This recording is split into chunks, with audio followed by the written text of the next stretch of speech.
The Arizona Territory's sun beat down mercilessly on the cracked desert floor, baking the earth into a hard, unforgiving crust. A lone rider pushed his exhausted horse through the shimmering heat waves, dust clouds billowing behind them like ghostly pursuers. But Jackson Hayes knew the real pursuers weren't far behind. His weathered face, lined with 45 years of hard living, was streaked with dust and dried blood. His once white shirt was now stained crimson around a hastily bandaged shoulder wound. Every hoofbeat sent a jolt of pain through his body, but he couldn't stop. Not with the cavalry on his trail. "Just a little further, girl," Jackson murmured to his mare, patting her sweat-slicked neck. The horse's breathing had grown labored foam gathering at the corners of her mouth. She wouldn't last much longer in this heat. In the distance, a rocky outcropping promised shelter and perhaps water. Jackson squinted against the harsh sunlight. His vision blurred momentarily, the world tilting sideways before he righted himself in the saddle. Blood loss was making him lightheaded. If he didn't find a place to rest soon, the desert would claim him long before the cavalry could. The sound reached him before he saw them, the rhythmic thunder of hooves against packed earth. Jackson turned in his saddle, grimacing at the pain that shot through his wounded shoulder. A dust cloud rose on the horizon, still distant, but growing larger with each passing moment. "Come on, girl," he urged, digging his heels into the mare's sides. "One last push." The horse responded valiantly, summoning reserves of strength as they galloped toward the rocks. Jackson's mind raced faster than his mount. 20 years he'd managed to stay ahead of his past. 20 years of drifting, never staying in one place long enough for questions to arise. Now it seemed time had finally caught up with him. The rocks loomed closer, revealing shallow caves and crevices carved by ancient floods. Jackson guided his horse into the narrowest canyon, where high walls offered shade and concealment. He dismounted with a grunt of pain, nearly collapsing as his boots hit the ground. The world spun dangerously, but he forced himself to stay conscious, leading his exhausted mare deeper into the rocky labyrinth. A small spring trickled from the canyon wall, feeding a modest pool of clear water. Jackson allowed his horse to drink while he slumped against the cool stone, breathing heavily. The distant hoofbeats grew fainter as the cavalry patrol continued along the main trail, missing the hidden turnoff to the canyon. "That's it," he whispered hoarsely. "Keep on riding." When the sounds faded entirely, Jackson finally allowed himself to examine his wound. The bullet had torn through his left shoulder, missing anything vital, but causing significant blood loss. He peeled back the makeshift bandage, wincing as dried blood pulled at the tender flesh. As he tore a fresh strip from his shirt to rebind the wound, his eye caught the faded mark on his forearm, a tattoo of a snake wrapped around a dagger. The mark of the 7th Special Scouts, an elite unit of the U.S. Army tasked with tracking, and though never stated officially, eliminating hostile natives. The mark he tried to remove, to burn away, but which stubbornly remained a permanent reminder of his greatest shame. Jackson traced the outline with a trembling finger. His vision blurred, but not from blood loss this time. Memories surfaced, unbidden screams in the night, flames consuming Tippy's women and children, running in terror, and him standing frozen in horror before finally turning his weapon on his fellow soldiers. Traitor, they'd called him, worse names too, but none hurt as much as the ones he called himself.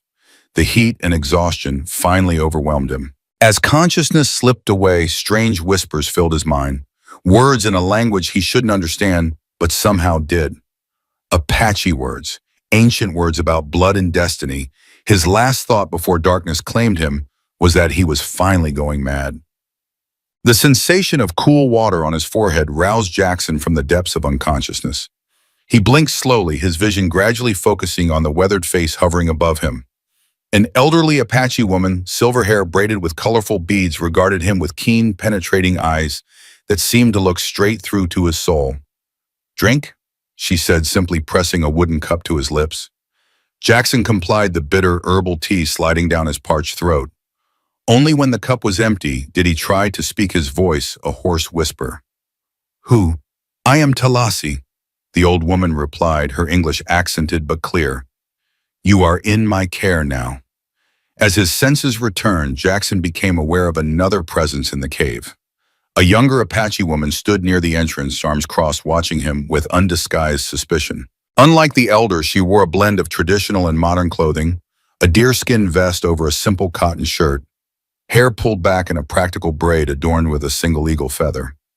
And that is Ayana, Talasi continued, following his gaze. My granddaughter.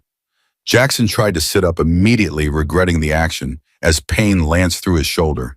Talasi placed a firm hand on his chest, pushing him back down onto what he now realized was a makeshift bed of blankets.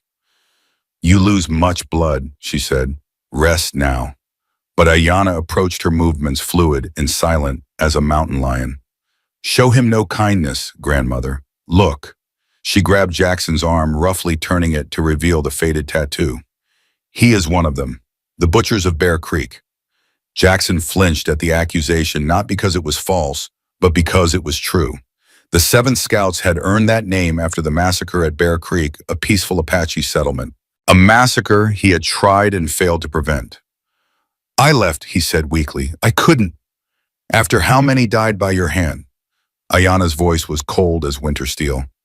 My husband, my son, all gone because of men like you. Enough, Ayana.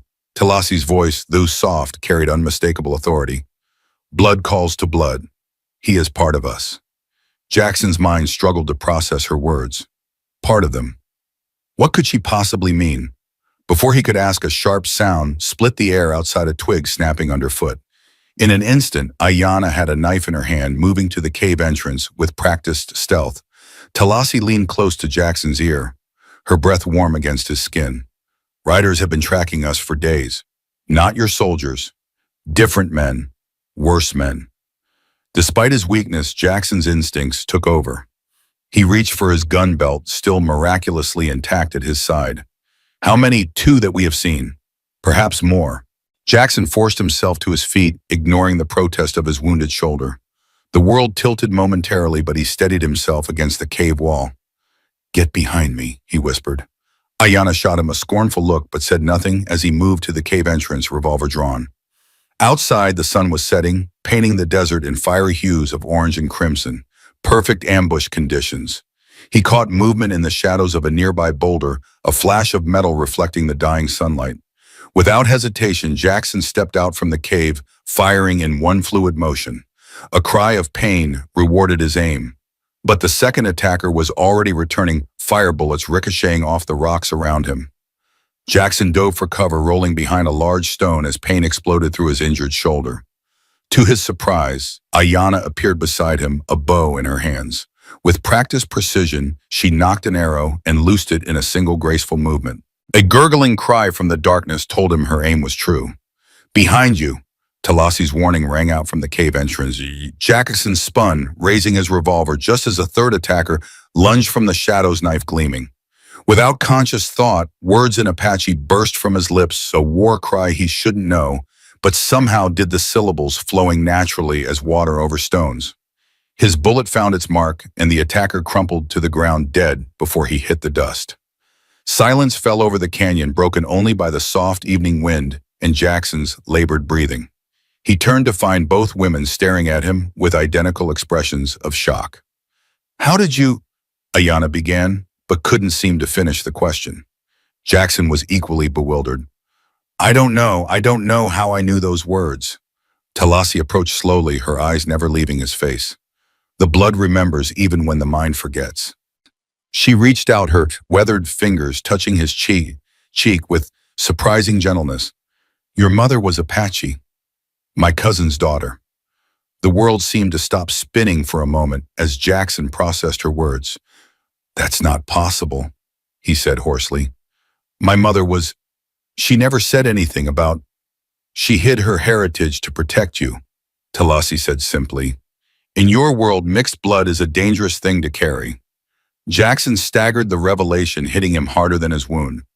Suddenly, so many things made sense: his natural affinity for tracking his unexplained dreams, in a language he didn't recognize, the inexplicable pull he'd always felt toward the Apache territories, the feeling of being caught between two worlds, never fully belonging to either. Why didn't she tell me? The question came out raw, exposed. To keep you safe, Talasi replied, to give you a chance in the white man's world. Ayana hadn't lowered her bow, her expression a complex mixture of disbelief and lingering suspicion. This changes nothing, she said firmly. He still rode with the butchers. and left them when he saw the truth, Talasi countered. The spirits have guided him to us for a reason. What reason could possibly? Ayana's retort was cut short by the sound of approaching horses in the distance. We must move, Talasi said urgently. Now! Jackson holstered his revolver, mind still reeling from the revelation of his heritage. But survival came first. Questions could wait. My horse is too weak to carry anyone, he said, glancing at his exhausted mare. We have 2 horses hidden in the next canyon, Ayana said reluctantly. If you can ride. Jackson nodded, though he wasn't entirely sure. The exertion of the brief firefight had reopened his wound, fresh blood staining his bandages. But he'd ridden in worse condition. As they prepared to leave, gathering the few supplies scattered around the cave, Talasi gripped his arm with surprising strength. You were meant to find us, Jackson Hayes. The blood calls to blood. And now you must help us reach the Valley of Souls. What's at this valley? Jackson asked, wincing as he shouldered a small pack. Talasi's eyes seemed to look beyond him to something distant and unseen. The future of our people, and perhaps your past. They rode through the night, using the moonlight to navigate the treacherous terrain. Jackson shared a horse with Talasi, the old woman sitting behind him with remarkable steadiness despite her age.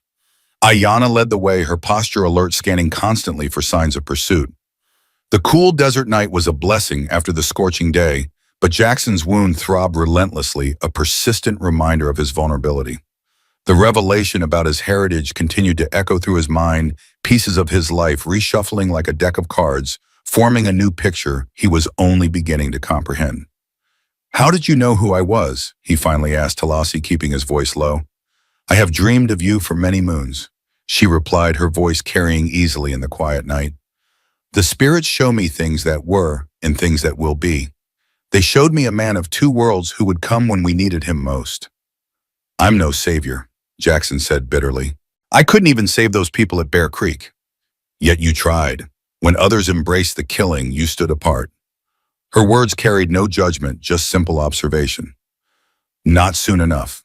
The guilt that had been his constant companion for years rose up again, choking him with its intensity. I watched them die. People who had done nothing wrong. And that is why you are here now, Talasi said. The spirits offer a chance to balance what was broken. Ahead of them, Ayana raised a hand, signaling them to stop. She dismounted silently, moving to a ridge overlooking the path they had been following. After a moment, she returned. Riders, she said tersely, following our trail. 6, maybe 7. The cavalry? Jackson asked. Ayana shook her head. No uniforms. Prospectors or bounty hunters, most likely. Jackson considered their options. His tactical training, the one useful thing his military days had given him, kicked in automatically. We need to find a defensible position, or better yet, lose them entirely. There is a place, Talasi said, an old hunting camp used by our people. It lies within a box canyon 2 miles east. The entrance is narrow, 1 man at a time, but there is a way out through the high rocks known only to us. Jackson nodded. It was their best option. Lead the way. They altered course, pushing their tired horses harder than was wise. The moon had begun its descent toward the horizon when they reached the canyon Talasi had described. True to her word, the entrance was barely wide enough for a single rider, flanked by high stone walls. Perfect for defense if it came to that. Inside, the canyon opened into a natural amphitheater, sheltered by towering cliffs on all sides. A small spring fed a clear pool at its center, surrounded by sparse desert vegetation. Ancient pictographs adorned the canyon walls, hunting scenes, spiritual symbols, and what appeared to be star maps. We will rest here until dawn, Talasi declared, sliding carefully from the horse with Jackson's assistance. Ayana immediately set about making a small, smokeless fire while Jackson tended to the horses. His shoulder protested every movement, but he pushed through the pain. When he finished, he found Talasi watching him with those penetrating eyes. Sit, she commanded, patting the ground beside her. I must see to your wound. Too exhausted to argue, Jackson complied. Talasi unwrapped his crude bandages with gentle, practiced hands. The wound looked angry and inflamed, the edges beginning to show signs of infection. You carry many wounds, she observed as she cleaned the injury with water from the spring. Not all of them visible. Jackson remained silent as she applied a poultice of crushed herbs to the wound. The mixture stung initially, then produced a numbing sensation that brought blessed relief. "Your granddaughter hates me," he said, finally watching Ayana on the other side of the camp as she arranged their meager supplies. "Ayana has lost much," Talasi replied. "Her husband and son were killed at Bear Creek. Only her brother survived, or so we thought." "Her brother," Talasi's eyes clouded with sorrow. "Nahelu. We believed him dead with the others. But 3 moons ago I had a vision. He lives, but his spirit is twisted with pain and betrayal. He guides the men who hunt us now." The revelation hit Jackson like a physical blow. "Her own brother betrays you, Gipa. Pain changes people," Talasi said simply. "Torture even more so. The soldiers captured him, broke him. Now he serves a man named Callahan who seeks what we protect." The name sent a chill down Jackson's spine. Major William Callahan, his former commanding officer. The man who had ordered the massacre at Bear Creek. The man who had sworn to hunt down Jackson for his betrayal. "What could Callahan possibly want from you?" Jackson asked, though a sinking feeling told him he already knew the answer. "They believe we journey to find gold," Talasi said, a hint of grim amusement in her voice. "Men like him always think in terms of treasure and wealth. What we seek to protect is far more valuable." Before she could elaborate, Ayana approached, her expression guarded. "The horses are watered and fed," she reported to her grandmother. "We should post a watch." "I'll take first shift," Jackson offered, starting to rise. Ayana's hand on his uninjured shoulder stopped him. "You can barely stand. I will watch first. Grandmother needs rest, and you need healing." Her tone brooked no argument. As she moved toward the canyon, entrance rifle in hand, Talasi smiled faintly. "She begins to accept you." "I doubt that," Jackson replied. "Time will tell." Talasi settled herself more comfortably on her blanket. "Now you must know why we journey to the Valley of Souls." Jackson leaned back against the canyon wall, the cool stone a relief against his fevered skin. "I'm listening." "Every 50 years, the memory keeper of our people must pass their knowledge to the next generation." Talasi began, her voice taking on a rhythmic quality like a practiced storyteller. "I am the current keeper. Ayana is to be the next." "What kind of knowledge of free?" "Everything. Our history, our ceremonies, our healing ways. The location of sacred sites. The names of our ancestors back 1,000 years. The songs that call to the spirits." Talasi's eyes gleamed in the firelight. "Without this knowledge, our people would lose their soul. And this ceremony has to happen at this specific valley." Talasi nodded. "The Valley of Souls is where the veil between worlds grows thin, where our ancestors can witness and bless the passing of knowledge." She paused, studying him. "The ceremony must occur during the blood moon 7 days from now. If we fail to reach the valley by then, much will be lost. And Callahan knows about this. Not the true purpose, but rumors speak of ancient Apache treasure hidden in the valley. Gold and jewels taken from Spanish conquistadors." Talasi shook her head. "There is treasure, but not what they imagine.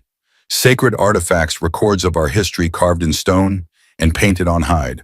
Worthless to them, priceless to us." Jackson absorbed this, piecing together a fuller picture. "So Callahan is using Nahele to find the valley, thinking there's gold." "Yes, and Nahele leads them, believing he will be accepted among the white men if he delivers this prize." Sadness deepened the lines on Talasi's face. He does not understand he will be discarded once his usefulness ends. The tactical implications were clear. Callahan had resources, manpower, and a guide who knew Apache territory. And now he likely knew Jackson was traveling with them, a double prize. "Why tell me all this?" Jackson asked finally. "Why trust me with any of it?" Talasi reached out her weathered fingers, tracing the contours of his face as if memorizing them. "Because the blood that flows in your veins is the same that flows in ours. Because the spirits have shown me that you are the shield that will protect the flame." Her hand dropped to her lap. "And because, Jackson Hayes, you have been searching for your place in this world for too long. Perhaps it is time you found it." With those enigmatic words, Talasi closed her eyes, seemingly falling asleep instantly. Jackson remained awake, staring into the dying embers of their small fire, turning her words over in his mind. Part of him, the cynical drifter who had survived 20 years on instinct and distrust, wanted to leave at first light. This wasn't his fight. These weren't his people, regardless of what blood might flow in his veins. But another part, a part he'd buried deep after Bear Creek, felt the first stirrings of purpose he'd known in decades. If Callahan was involved, innocent people would die. Again. And this time Jackson might be in a position to prevent it. His gaze drifted to Ayanna's silhouette at the canyon entrance, her back straight and proud despite the burden she carried. A woman who had lost everything yet still fought to preserve her heritage. A woman who had every reason to hate him but had bandaged his wounds and shared her water. Perhaps Talasi was right. Perhaps it was time to stop running. Dawn broke with pearl gray light filtering into the canyon. Jackson awoke with a start, disoriented, until the events of the previous day came rushing back. His wound felt marginally better, Talasi's herbal poultice having worked its magic overnight. He found Ayanna crouched by the spring-filling water skins. She acknowledged his approach with a curt nod. "Your grandmother finally told me why you're heading to this valley," he said, kneeling beside her to splash water on his face. The cool liquid revived him, washing away some of the lingering fog of fever. "And now you wish to leave," Ayanna replied, not a question, but a statement of what she clearly expected. "Actually, I'm offering to help you get there." That earned him a surprised glance. "Why would you do that?" Jackson considered several answers before settling on the simplest truth. "Because Callahan needs to be stopped. And because I've spent too many years running from who I am." Ayanna studied him, her dark eyes searching for deception. "And who are you, Jackson Hayes?" "I'm still figuring that out," he admitted. "But I know I'm tired of having no purpose beyond survival." Something in his words seemed to resonate with her. For the first time, her expression softened slightly. "Purpose gives strength when all else fails," she acknowledged. Then with a subtle shift, her guard came back up. "But good intentions are not enough. Can you still shoot with that shoulder?" In answer, Jackson drew his revolver, aimed at a small pine cone on a distant ledge, and fired. The cone exploded into fragments. "Satisfied?" he asked, holstering the weapon. The ghost of a smile touched Ayanna's lips. "It will do." As they prepared to depart, Talasi emerged from the shadows of the canyon looking refreshed despite her age. She approached Jackson, holding something in her gnarled hands. "For your journey," she said, offering him a small leather pouch suspended on a cord. Jackson accepted it cautiously. "What is it?" "Medicine, protection." She gestured for him to hang it around his neck. "A reminder of who you are becoming." The simple gesture carried weight beyond the physical object. It was acceptance acknowledgement. Jackson slipped the cord over his head, the pouch resting against his chest alongside the worn silver medallion his mother had given him years ago, the only possession he truly valued. As if reading his thoughts, Talasi touched the silver medallion. "Your mother's," Jackson nodded, "the only thing she left me when she died." Talasi turned the medallion over, revealing an engraved symbol he'd never fully understood, a series of interconnected lines forming what looked like a constellation. Her eyes widened in recognition. "This is the mark of our family line," she said quietly. "The Bear Clan. She wanted you to know, even if she could not tell you directly." Jackson stared at the medallion as if seeing it for the first time. All these years he'd carried his heritage around his neck without realizing it. A heritage his mother had both hidden and honored in her own way. "We should move," Ayanna interrupted, already leading the horses toward the canyon entrance. "The hunters will not be far behind." They mounted quickly, Jackson again sharing a horse with Talasi while Ayanna rode ahead. As they emerged from the canyon into the growing light of morning, Jackson felt a strange sensation.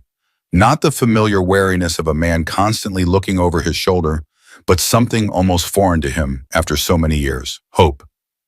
They rode hard through the morning, following game trails and dry creek beds to mask their passage. Jackson's military training complemented Ayanna's native knowledge of the terrain, allowing them to make good time while leaving minimal signs of their passing. By midday, they had reached a high mesa overlooking a vast expanse of rugged badlands. Talasi pointed to a distant range of purple mountains shimmering in the heat haze. "The Valley of Souls lies there, 3 days' ride if we push hard." Jackson surveyed the terrain with a tactician's eye. "And every mile of open country in between gives Callahan a chance to catch us." He glanced at Ayanna. "We need to find a route with more cover." She nodded in agreement, a small concession that didn't go unnoticed. "There is a path through the old lava fields, longer but harder to track." "Can your grandmother handle the rough terrain?" Jackson asked quietly. I may be old, but my ears work fine, Talasi said dryly from behind him. And yes, I can handle it. This is not my first journey to the valley. Jackson felt heat rise to his face. No disrespect intended. None taken. There was amusement in Talasi's voice. The young always underestimate the old. It is the way of things. They descended from the mesa into a labyrinth of stone and shadow, the sun beating down mercilessly. The lava fields Ayana had mentioned were a blackened wasteland of jagged rock and treacherous footing. Progress slowed to a careful walk, the horses picking their way cautiously through the hazardous terrain. Tell me about your mother, Talasi said as they navigated a particularly challenging stretch. What do you remember of her? Jackson hesitated, unaccustomed to speaking of personal matters. But something about Talasi's presence made it easier to unearth long-buried memories. She was strong, he began slowly. Ran a small boarding house in Texas after my father died in the war. Never complained, never showed weakness, even when things were at their worst. He paused, remembering. She had a way with plants, could heal just about anything with her remedies. Folks came from miles around when doctors gave up on them. The healing knowledge of our people, Talasi nodded in satisfaction. She remembered that much at least. She used to sing sometimes when she thought I was asleep. Jackson continued, the memory surfacing unexpectedly. Songs in a language I didn't understand. Must have been Apache. The lullabies of our clan, Talasi confirmed. They tell the story of how the first bear taught our ancestors to find honey and heal wounds. The realization that those mysterious childhood memories had been fragments of his heritage all along struck Jackson deeply. How much of himself had been hidden from him? How much had his mother sacrificed to protect him from the truth? Why did she leave your people? He asked. Talasi was quiet for a long moment. She fell in love with a white settler, your father. Her family disowned her for it. Only I maintained contact in secret. Sadness colored her tone. By the time I learned of her passing, you were already gone enlisted in the army. I searched, but the trail was cold. If you had found me, then told me the truth. Jackson couldn't finish the thought. Would you have believed an old Apache woman claiming to be your kin? Talasi asked gently. Or would you have seen only an enemy as you were trained to do? The question hung in the air unanswerable. Jackson knew she was right. The young cavalry officer he'd been would have dismissed her claims outright. It had taken years of disillusionment, culminating in the horror of Bear Creek, to open his eyes to the truth about his commanding officers and their agenda against the native peoples. I served with the 7th Scouts for 3 years, he said finally. Tracking mostly. I was good at it, too good.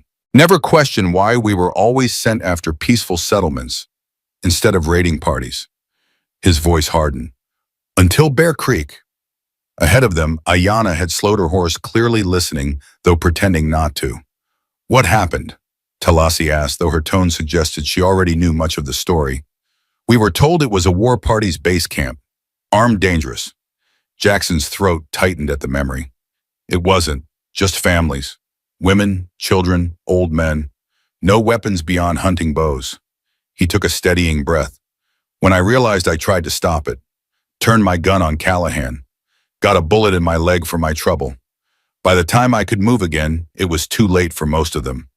But not all, Talasi said quietly. Some escaped because of you. Jackson shook his head. Not enough, never enough. It was my son who escaped with Ayana's boy, Talasi revealed. He told us of a white soldier who fought his own kind to protect our people, who was shot for his mercy.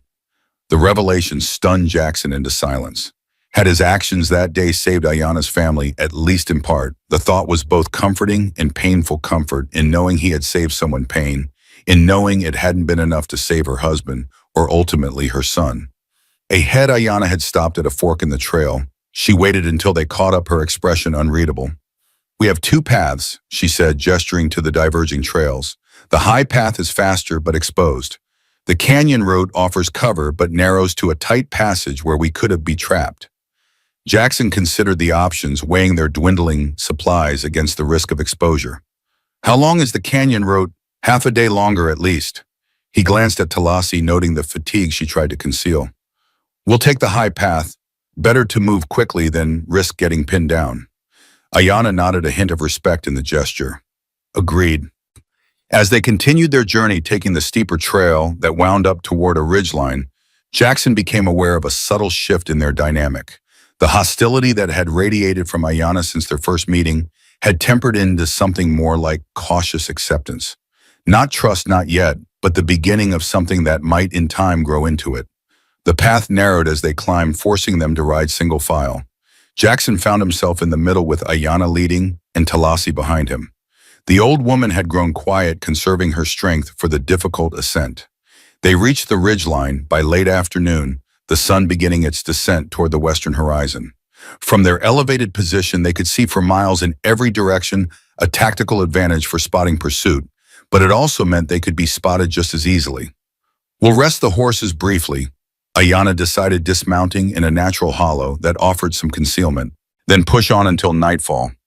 As they watered the horses from their limited supply, Jackson scanned the terrain behind them. The vastness of the desert revealed nothing at first glance, but years of tracking had taught him to look beyond the obvious. There, a faint dust cloud barely visible against the golden landscape. Movement still distant, but steadily advancing. "We have company," he said quietly, pointing out the telltale sign to Ayanna. "Still a ways back, but moving fast." She followed his gaze, her expression hardening. "Callahan. Most likely, they're pushing their horses hard to make up ground." Talasi joined them, following their line of sight. "They will not stop until they have what they seek," she said gravely, "or until they are stopped." The implication was clear. This wouldn't end with simple evasion. Eventually, they would have to make a stand. "How many men does Callahan have?" Jackson asked. "6, perhaps 7, Ayanna replied, "plus Nahele. And us 2 fighters and 1 elder against 8 men." Jackson didn't need to elaborate on the poor odds. "Numbers are not everything," Talasi said with quiet confidence. "We have something they do not." "What's that?" Jackson asked. "Purpose beyond greed." She looked at him intently. "And you, Jackson Hayes, a man they believe they know but do not." He wished he shared her confidence. Right now, all he saw was a desperate chase that could only end in bloodshed. But perhaps that had always been inevitable from the moment he'd chosen to stand against Callahan at Bear Creek. Some circles were meant to be completed. "We should move," Ayanna urged, already mounting her horse. "Use the remaining daylight to put more distance between us." They rode hard along the ridgeline as the sun sank lower, casting long shadows across the rugged landscape. The terrain worked both for and against them, difficult for their pursuers to navigate, but equally challenging for their own tired mounts. As darkness fell, they were forced to make camp in a small depression surrounded by wind-carved stone formations. No fire tonight, the risk of detection was too great. They ate cold rations in silence, the weight of their situation hanging heavy in the air. Taking the first watch, Jackson positioned himself on a rocky outcrop with a clear view of their back trail. The night was clear, stars scattered like diamond dust across the velvet sky. The same stars his Apache ancestors had navigated by, he realized with a strange sense of connection. Movement near the camp drew his attention. Ayanna approached carrying a small bundle. "I will relieve you in 4 hours," she said, handing him a rolled blanket. "The nights grow cold in these high places." The gesture, small but significant, didn't escape him. "Thank you." She lingered, her gaze directed out toward the darkness where their pursuers lurked. "My grandmother believes you are sent by the spirits to help us," she said finally. "That your return to our people was foretold." "And what do you believe?" Jackson asked, genuinely curious. Ayanna was quiet for a long moment. "I believe you tried to stop what happened at Bear Creek," she said finally. "Whether that makes you our salvation or simply a man seeking redemption, I do not know yet." It was the most she had said to him at one time, and the least hostile. Progress of a sort. "For what it's worth," Jackson said carefully, "I'm sorry about your husband and your son." Pain flashed across her features before she mastered it. "They died as they lived, with courage and honor." Her voice held a fierce pride beneath the grief. "I will see them again in the next world. But first I must complete my task in this one." Becoming the memory keeper. She nodded. "It is both an honor and a burden. All our people's history, our knowledge, our sacred ceremonies, I must hold them all, protect them, pass them on when my time comes." Her gaze turned inward.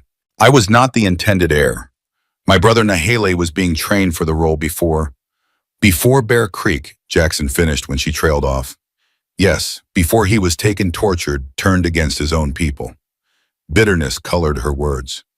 Now that task falls to me. Your grandmother believes he's still alive, Jackson said carefully, leading Callahan to you. If he lives, he is dead to me, Ayanna said flatly. No true Apache would betray the sacred knowledge for the promise of white man's acceptance. Jackson didn't argue, though he wondered if the situation was truly so black and white.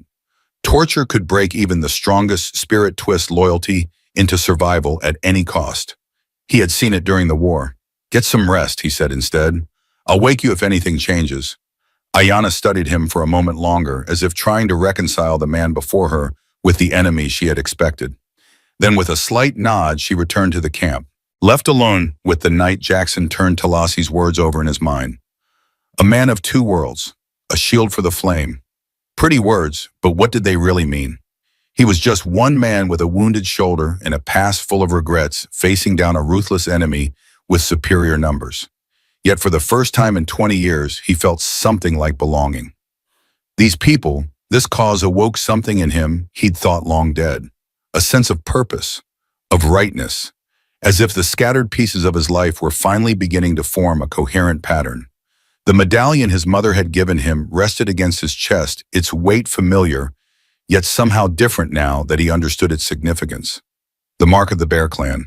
His clan, though he knew almost nothing of its history or traditions. If they survived the coming days, perhaps that could change. Perhaps there was still time to reclaim the heritage that had been denied him. The thought sustained him through the long, cold hours of his watch, as the stars wheeled overhead, and somewhere in the darkness, their hunters drew ever closer. Morning arrived with a whisper of wind and the first pale streaks of dawn across the eastern sky. Jackson, who had taken the final watch after Talassi insisted on standing, her turn, felt the familiar ache of exhaustion settling into his bones. His wounded shoulder had stiffened overnight, the pain a constant throb that matched his heartbeat. But there was no time for rest. As soon as there was enough light to travel safely, they needed to move. He made his way down from his lookout position to where Ayanna was already preparing the horses, her movements efficient and purposeful. Talassi sat nearby, eyes closed in what appeared to be meditation, her weathered lips moving in silent prayer. Any sign of pursuit? Ayanna asked without looking up from her task. Nothing yet, Jackson replied, but they're out there, probably waiting for better light, same as us. She nodded, tightening a saddle strap. We need to reach Canyon Pass by nightfall. It's the last defensible position before we enter the Badlands. Jackson studied their remaining supplies with a critical eye. Water's running low. We'll need to find more today. There's a spring at Hawk's Ridge, Ayanna said. If it hasn't dried up, 2 hours' ride from here. Their conversation was interrupted as Talassi opened her eyes, her gaze immediately finding Jackson. I have seen them, she said, her voice carrying an eerie certainty. 8 riders. The one called Callahan leads. My grandson rides at his side. Jackson and Ayanna exchanged glances. A vision, he asked. As clear as I see you now, Talassi confirmed. They camped 3 miles back near the split rock. They will move soon. Whether it was intuition, knowledge of the terrain, or genuine mystical foresight, Jackson didn't question her certainty. He'd seen enough in his life to know there were things beyond ordinary understanding. And regardless of how she knew the tactical implication was clear, they needed to move immediately. Within minutes, they were mounted and heading northeast along the ridgeline, using the rising sun at their backs to conceal their movement. The terrain grew increasingly rugged, forcing them to slow their pace to navigate safely. Every cautious step was a compromise between speed and safety. Every minute spent in difficult passage, a minute their pursuers could use to close the gap. Tell me about Nahele, Jackson said to Ayanna. They picked their way through a particularly treacherous stretch of loose shale. What was he like before? The question seemed to catch her off guard. For a moment, he thought she might ignore it entirely. Then her shoulders relaxed slightly, and she answered without turning. He was kind, gentle even, good with children and animals. A hint of fondness crept into her voice, but strong when needed, a skilled hunter and healer. He was learning the old from our grandmother, preparing to become the next memory keeper. You were close. As children, yes, less so as adults. His path took him toward tradition, mine toward, she hesitated, adaptation. I married outside our immediate clan. He disapproved. It was the most personal information she had shared, offering a glimpse of the woman behind the warrior's facade. Jackson recognized the significance of the exchange, a small step toward trust. And now you must take his place, he observed. I must, she agreed, though something in her tone suggested the burden was not entirely welcome. I was not trained from childhood as he was. There is much to learn in very little time. Yet Talasi chose you. There was no one else, Ayana said simply. I am the last of our direct line. The matter-of-fact way she acknowledged their people's decimation struck Jackson deeply. The Apache weren't just fighting individual battles for territory or resources. They were fighting for their very existence as a people, their culture and knowledge teetering on the edge of extinction. And he had been part of the force pushing them toward that edge, however reluctantly. They reached Hawk's Ridge by mid-morning, the promised spring a mere trickle of water seeping from a crack in the stone. Still, it was enough to replenish their water skins and refresh the horses. As they rested briefly in the scant shade of an overhanging cliff, Talasi beckoned Jackson to her side. Your wound troubles you, she observed, her keen eyes missing nothing. Let me see. Reluctantly, Jackson removed his shirt, revealing the bandaged shoulder. The wound looked better than it had initially, thanks to Talasi's herbal poultice, but was still far from healed. The old woman examined it with practiced hands, her touch gentle but thorough. The body remembers what the mind forgets, she murmured, reaching into her medicine pouch for fresh herbs. Your Apache blood gives you strength, helps you heal faster than you should. Is that why I survived things that should have killed me? Jackson asked, thinking of the numerous close calls throughout his life. Perhaps. Talasi applied a fresh poultice, the mixture cool against his inflamed skin. Or perhaps you were preserved for this moment, this purpose. You put a lot of faith in purpose and destiny, Jackson observed, more than I can claim. Talasi smiled, the expression transforming her weathered face. Faith is easier when you have lived long enough to see patterns emerge, to recognize the hand of the spirits in seemingly random events. And you see that pattern in me. I see a circle completing itself, she replied. A man of mixed blood, raised in one world but belonging to both, returning to his mother's people in their time of need. Her dark eyes held his. Tell me that is mere coincidence. Before Jackson could respond, Ayana approached, her posture alert. Riders, she said tersely, moving fast along our back trail. Jackson immediately rose, ignoring the protest from his injured shoulder.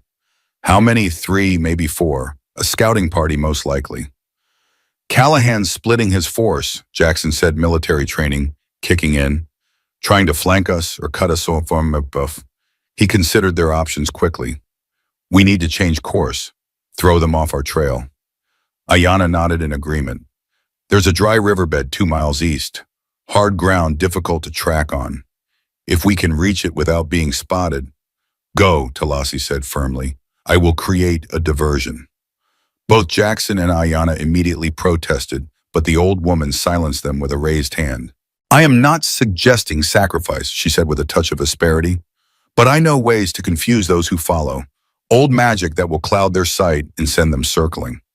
Jackson exchanged skeptical glances with Ayana, but neither challenged Talasi's confidence. Whether it was actual magic or simply the wilderness craft of an experienced elder, any advantage was welcome. Be quick, Ayana told her grandmother, and be careful. Talasi's eyes twinkled with unexpected mischief. I have outfoxed white men since before you were born, child. Trust your grandmother's cunning.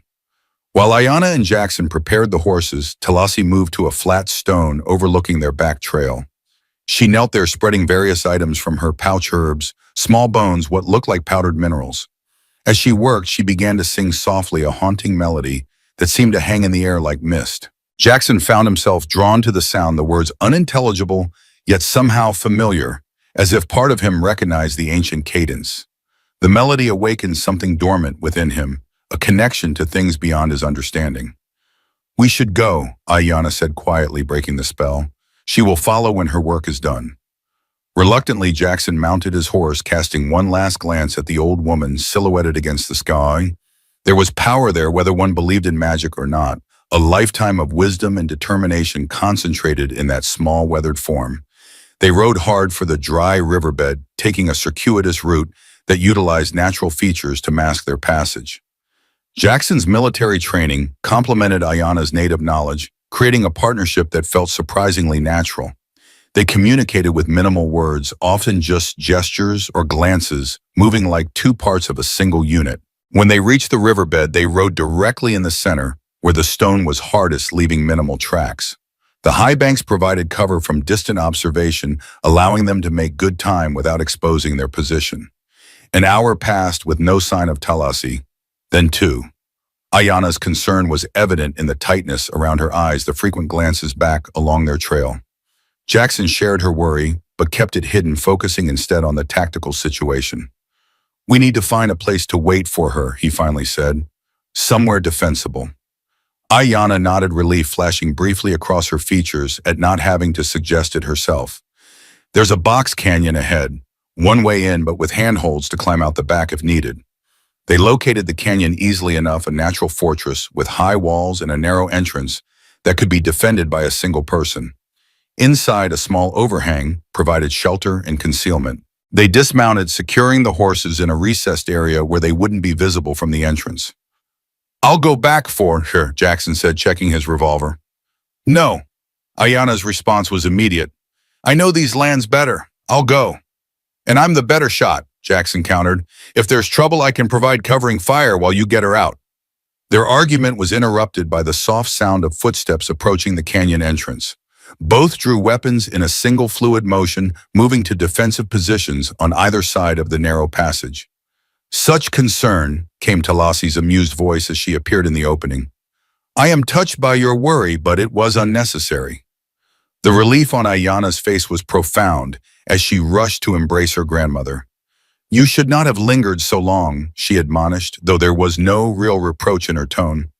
"There was much to do," Talasi replied serenely. The scouts followed false trails for hours. They argue now among themselves, each seeing different signs, each convinced they are right. A satisfied smile curved her lips. "By the time they realize their error, we will be far ahead." Whether through clever wilderness craft or something more mystical, Talasi had bought them precious time. Jackson didn't question the methods, only appreciated the results. "We should rest while we can," he suggested. "Let the horses recover their strength before we push on." They settled in the shelter of the overhang, sharing a meager meal of dried meat and hard bread. The brief respite was welcome after the tension of the morning. As they ate, Talasi began to speak of the Valley of Souls, her voice taking on the rhythmic quality of a practiced storyteller. "It has been a sacred place since before memory," she said. "A place where the veil between worlds thins, where our ancestors can be heard if one knows how to listen." Her gaze grew distant, seeing beyond their rocky shelter to something only she could perceive. There, the first memory keeper received the knowledge from the spirits themselves. There, each generation since has passed the flame of our history to the next. "What happens during this ceremony?" Jackson asked, genuinely curious. "The current keeper and the chosen successor enter a sacred cave within the valley," Talasi explained. "Through ritual and meditation, they open their minds to each other. The knowledge every story, song, ceremony, name, and sacred site flows from one to the other, like water from a high place to a low place." "Is it painful?" Jackson couldn't help asking, noting the shadow that crossed Ayana's face. "It is overwhelming," Talasi acknowledged.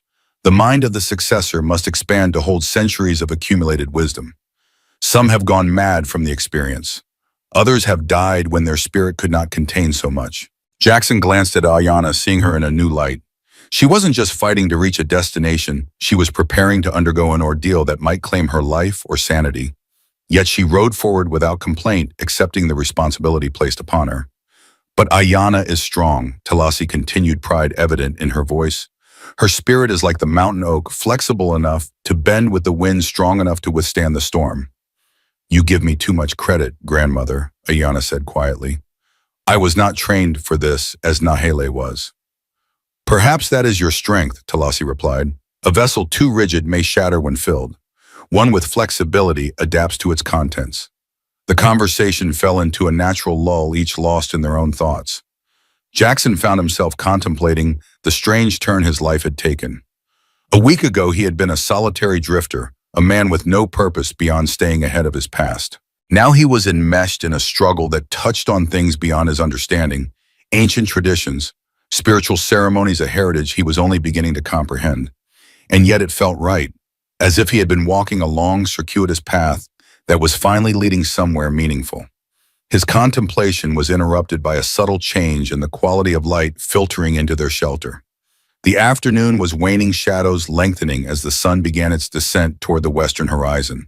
"We should move soon," he said, rising to check their horses. "Use the remaining daylight to put more distance between us and Callahan's men." As they prepared to depart, Jackson noticed Ayanna watching him with an expression he couldn't quite interpret, not the suspicion of their first meeting, but something more complex. When their eyes met, she didn't look away. "You're different than I expected," she said finally. "How so?" "Less white." A hint of wry humor softened the potentially offensive observation. "You move like one of us, listen like one of us, as if the Apache blood in you remembers, even if you do not." Coming from her, it was a significant acknowledgement. Jackson accepted it with a simple nod, understanding the weight behind her words. They rode out as the sun began to set, the landscape transformed by the golden light of evening. The terrain gradually changed as they traveled the rocky ridges, giving way to a vast expanse of badlands, a maze of eroded gullies, knife-edged ridges, and precarious stone formations stretched to the distant horizon. "Canyon Pass lies just beyond that formation," Ayanna said, pointing to a distinctive rock spire glowing red in the sunset. "We can reach it before full dark if we push hard." They urged their tired horses forward, conscious of the fading light and the difficult terrain that would become treacherous in darkness. The Badlands were disorienting, a natural labyrinth where landmarks shifted with perspective and shallow gullies could suddenly deepen into impassable canyons. As they navigated this challenging landscape, Talassi began to sing softly, a melody different from her earlier working, this one more rhythmic, almost hypnotic. To Jackson's surprise, he found himself humming along the tune, awakening some deeply buried memory. "You know this song?" Talassi asked, pausing in her singing. I'm not sure," Jackson admitted. "It feels familiar somehow." "It is a traveling song of the Bear Clan," she explained. "Your mother would have sung it to you as a child, perhaps as a lullaby." The thought that these fragments of memory, these inexplicable familiarities were actually connections to his heritage was both comforting and unsettling. How much of him was shaped by blood and ancestry he'd never acknowledged? How much of his life might have been different had he known they reached Canyon Pass as the last light faded from the sky, stars beginning to appear in the deepening blue?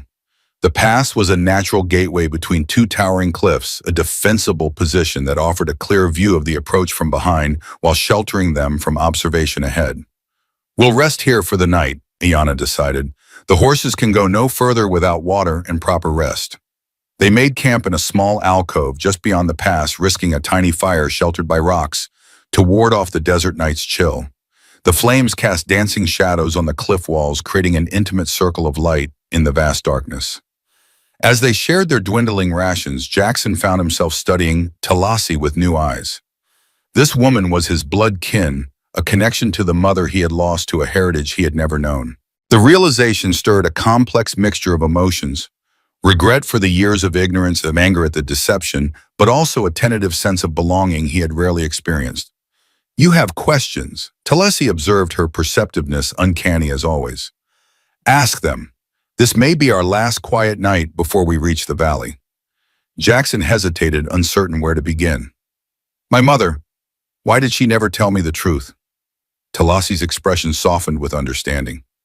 "She believed she was protecting you. A half-Apache child in the white man's world would have faced cruelty and rejection. By hiding your heritage, she gave you a chance at acceptance. At the cost of knowing who I really am," Jackson said, unable to keep the bitterness from his voice. "Yes," Talassi acknowledged simply. "It was a sacrifice she made out of love, though perhaps misguided." Did she regret it? The question emerged unbidden, revealing a vulnerability Jackson rarely showed.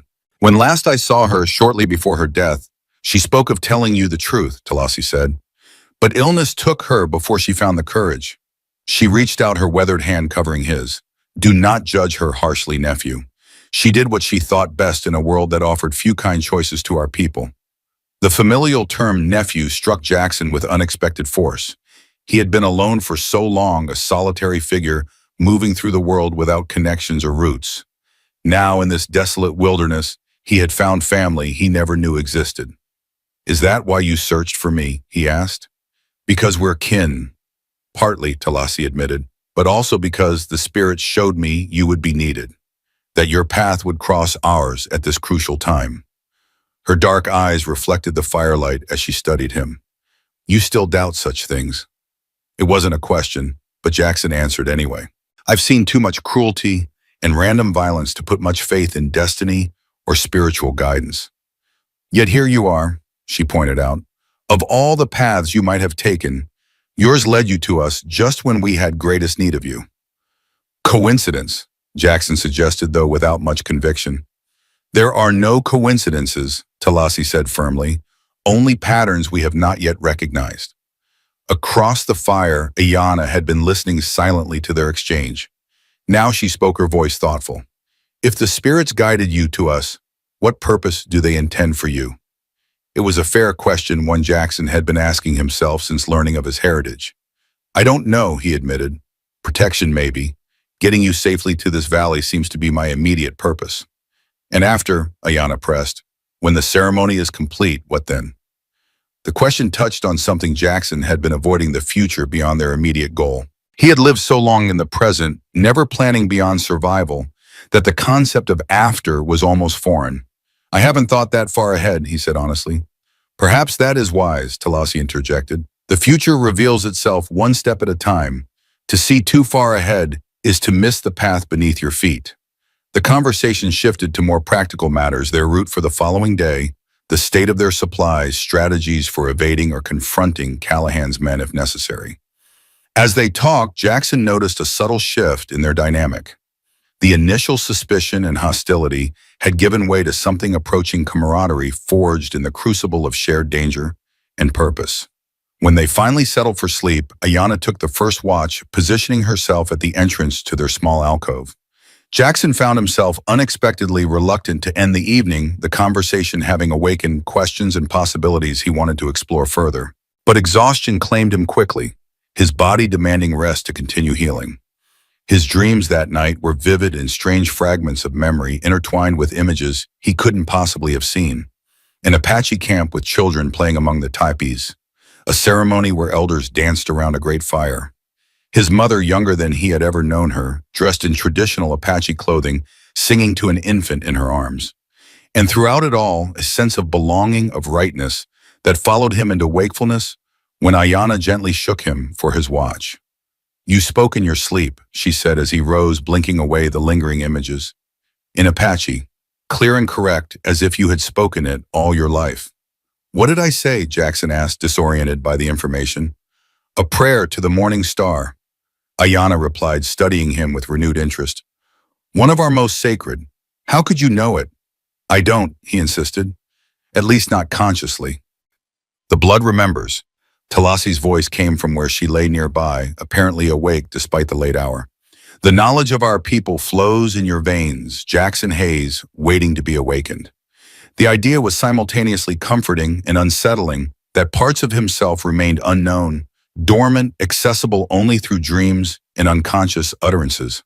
What else might emerge as he drew closer to his maternal heritage? What other knowledge lay buried within him? His watch passed uneventfully, the night silent, save for the soft call of a hunting owl and the occasional stirring of their horses. As dawn approached, painting the eastern sky with pale light, Jackson found himself reflecting on the journey thus far. In just a few days, his understanding of himself and his place in the world had shifted fundamentally. The drifter without purpose had found unexpected connections, a heritage he never knew he possessed, and a cause worth fighting for. Whatever happened in the days ahead, he could never return to the aimless existence he had known before. The thought was both liberating and terrifying. Ayanna stirred as the first direct sunlight touched their alcove. She rose silently, moving to check on Talasi before approaching Jackson at his lookout position. "Any signs of pursuit?"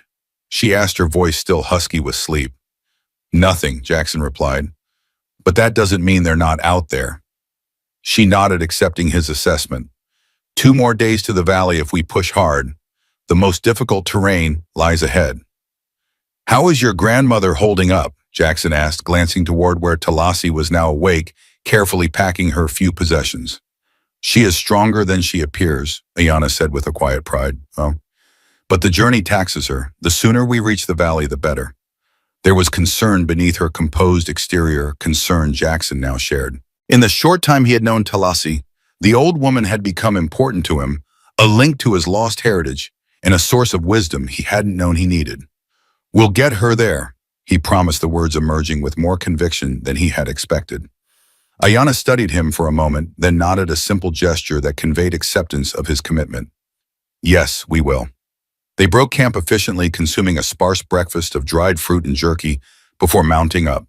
The day promised to be hot, the sun already warming the stone around them as they set out into the Badlands. The terrain grew increasingly challenging as they progressed, narrow paths winding between towering stone formations, steep descents into dried creek beds, climbs up treacherous slopes of loose shale. They were forced to dismount frequently, leading the horses through the most difficult passages. By midday, they had reached a high plateau offering a panoramic view of the landscape behind them. Jackson scanned the terrain carefully using the field glasses he carried in his saddlebags. At first, he saw nothing unusual, just the vast expanse of Badlands stretching back toward the horizon. Then a flash of movement caught his eye, a distant rider cresting a ridge, followed by another and another. Company, he said grimly, passing the glasses to Ayana. At least 3 riders moving fast along our trail. She observed for a moment, her expression hardening. 4, she corrected, and the lead rider is Nahele. I would know his seat on a horse anywhere. The knowledge that her brother was actively hunting them seemed to affect Ayana deeply. Her composed exterior cracked momentarily, revealing a complex mix of emotions, anger, betrayal, but also unmistakable grief. We need to keep moving, she said after a moment, her voice steady once more. There's a place ahead where we can lose them, the maze. The maze, Jackson questioned. A labyrinth of slot canyons, Talasi explained. Narrow passages between high walls of stone, turning back on themselves, splitting and rejoining. Easy to become lost if you don't know the way. And you do. I have traveled to the Valley of Souls 5 times in my life, Talasi replied. I know the path. They pushed on, descending from the plateau into increasingly broken terrain. By mid-afternoon, they had reached the entrance to what had to be the maze, a narrow cleft in a towering wall of red sandstone, barely wide enough for a horse to pass through. Inside, the world transformed. Smooth walls of stone rose on either side, curving sensually, sculpted by ancient floods into flowing shapes that played tricks on the eye. The passage twisted and turned, branching repeatedly, each choice potentially leading deeper into the labyrinth or toward an exit. Talasi took the lead, navigating with quiet confidence. Jackson found himself disoriented, almost immediately losing track of direction as the passages wound back upon themselves. The walls rose so high that only a narrow strip of sky was visible above, offering no navigational reference. How do you know which way to go? He asked after they had been traveling for nearly an hour through the endlessly turning corridors. The ancestors left signs, Talasi replied, pointing to what looked like a natural pattern in the rock, but which on closer inspection revealed itself as a subtly carved symbol, visible only to those who know to look for them. The cleverness of it impressed Jackson. An entire navigational system hidden in plain sight, recognizable only to the initiated. It reminded him of the medallion his mother had left him, its significance hidden from him for decades until Talasi revealed its meaning. They continued through the maze as the afternoon waned, the light changing quality as the sun began its descent. The air between the high stone walls grew cool, a welcome relief after the heat of the day. Their progress was slow but steady, each turn bringing them closer to the heart of the labyrinth and presumably the path through to the other side. During a brief rest to water the horses from their dwindling supply, Jackson noticed Talasi watching him with that penetrating gaze that seemed to see beyond surfaces. You feel it, don't you? She asked. The pull of the sacred places, the awakening of your blood. Jackson couldn't deny it. Since entering the maze, he had experienced a strange sensation, not quite déjà vu, but a sense of familiarity, of rightness, as if part of him recognized this place on a level beyond conscious thought. It's unsettling, he admitted, like remembering something I never actually experienced. The memories of our ancestors live in us, Talasi said, some more strongly than others. The Bear Clan has always had the gift of remembering across generations. Is that why I dreamed in Apache last night? Why I knew that prayer? Talasi nodded. As we draw closer to the Valley of Souls, the veil between past and present thins. Between this world and the next, you will likely experience more such memories. The explanation, mystical as it was, offered some comfort. At least there was a framework for understanding these strange occurrences, even if it lay outside his previous experience. They mounted up again, continuing their journey through the stone labyrinth. The passages began to widen slightly, the walls receding to create small chambers where ancient floodwaters had carved out broader spaces. In one such chamber, they came upon an unexpected sight, pictographs painted on the smooth stone in red ochre and black charcoal, preserved by the dry desert air for what must have been centuries. Talasi paused, dismounting, to approach the ancient artwork. The images depicted human figures engaged in what appeared to be a ceremonial dance overseen by a larger figure with the head of a bear. The origin story of the Bear Clan, she explained, tracing the images reverently without touching them. How the Great Bear taught our ancestors the healing ways and the path between worlds. Jackson found himself drawn to the paintings, particularly the bear figure. Something about it resonated within him, awakening that same sense of familiarity he had experienced since entering the maze. "My clan," he said softly, the words emerging unbidden. "Our clan." Talasi smiled approval, warming her weathered features. "Yes, your blood recognizes its lineage." They lingered only briefly before continuing onward. As they rode, Talasi began to sing softly, a melody different from those Jackson had heard before, this one, slower, more solemn. Without conscious decision, he found himself humming along the tune, feeling as natural as breathing. Ayana glanced back at him, surprise evident in her expression, but she said nothing, allowing the moment to unfold without interruption. The song continued as they navigated the winding passages, its rhythm somehow matching the flow of the stone corridors around them. Jackson lost himself in the melody, in the strange sense of connection it evoked. For those moments, he wasn't Jackson Hayes, drifter and former soldier. He was a son of the Bear Clan, returning to the sacred places of his ancestors. The spell was broken by the distant echo of voices, human voices speaking English, reverberating through the stone corridors behind them. "They've entered the maze," Ayana said tersely, immediately alert. "How?" Jackson demanded. "We've been hours ahead of them." "Nahele," Talasi said grimly. "He knows some of the old ways, though not all. Enough to follow our trail here." The tactical situation had suddenly shifted. The maze, which had been their protection, could now become a trap. If Callahan's men spread out to search the various branches, they might be cornered with no escape. "How much further to the exit?" Jackson asked, military training to taking over. "Not far," Talasi replied, "but there is a better option." She pointed to a narrow crack in the wall beside them, barely visible in the deepening shadows. A hidden path known only to the memory keepers. It leads directly to the valley's edge.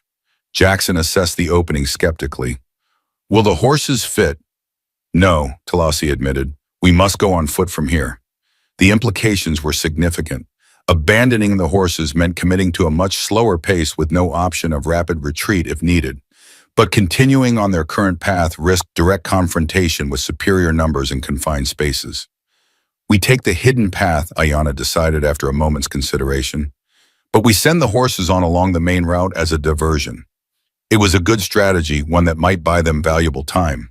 They quickly removed essential supplies from the saddlebags, distributing the weight between them. Then Ayana led the horses a short distance along the main passage, before startling them with a sharp slap on their flanks, sending them galloping ahead. The sound of hoofbeats echoing through the stone corridors would draw their pursuers forward, hopefully past the hidden entrance they now prepared to take. "This way," Talasi urged, slipping into the narrow crack with surprising agility for her age. Jackson followed, with Ayana taking the rear position to guard their backs. The passage was claustrophobically tight in places, requiring them to turn sideways to squeeze through. Darkness enveloped them quickly, the last light of day unable to penetrate the twisting fissure. "Stay close," Talasi's voice came from ahead. "Follow the sound of my steps." They moved forward slowly, feeling their way along the rough stone walls. The air grew cooler and damper, suggesting they were descending deeper into the earth. The utter darkness was disorienting, robbing them of visual references and forcing complete reliance on other senses. After what seemed an eternity, but was likely only 20 minutes, a faint glow appeared ahead, not daylight, but a subtle luminescence emanating from the stone itself.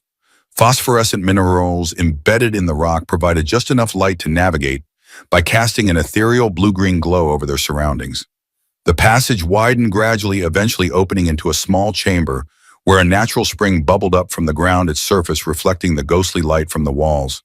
Talasi paused here, kneeling beside the spring. "Drink," she instructed. "This water is sacred. It will strengthen us for what lies ahead." Jackson and Ayanna complied, the water cool and sweet on their parched tongues. As he drank, Jackson felt a strange sensation, a tingling, that spread from his throat throughout his body, as if the water carried some property beyond mere hydration. "What is this place?" he asked, his voice hushed in the luminous chamber.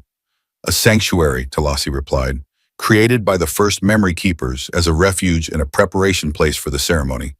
We are now beneath the edge of the Valley of Souls." The knowledge that they had reached their destination, or very nearly, sent a surge of mixed emotions through Jackson. Relief at having outpaced their pursuers, at least temporarily, anticipation of what lay ahead, and an unexpected sense of apprehension about what would happen once Ayanna and Talasi completed their ceremony. What would his role be then? Where would he go? The questions that had seemed distant now pressed upon him with new urgency. "We will rest here briefly," Talasi decided, "then continue to the surface. The ceremony must be performed under the blood moon, which rises tomorrow night." As they settled in the glowing chamber, Jackson found himself studying Ayanna. In the phosphorescent light, her features seemed transformed, younger, more vulnerable. The stern warrior he had first encountered had layers he was only beginning to glimpse. "Are you afraid?" he asked quietly, the intimate setting, making the personal question seem natural. "Of the ceremony, I mean." She considered his question thoughtfully before answering. "Yes," she admitted finally, "but not of the pain or the risk. I fear failing my people, being an unworthy vessel for their knowledge and traditions." The honesty of her response touched him. "From what I've seen, there's no one more worthy." Surprise flashed across her features, followed by something softer, gratitude perhaps, or simple acknowledgement of the compliment. "Your grandmother seems confident in you," Jackson continued, "and she strikes me as someone whose judgment is rarely wrong." A small smile curved Ayanna's lips.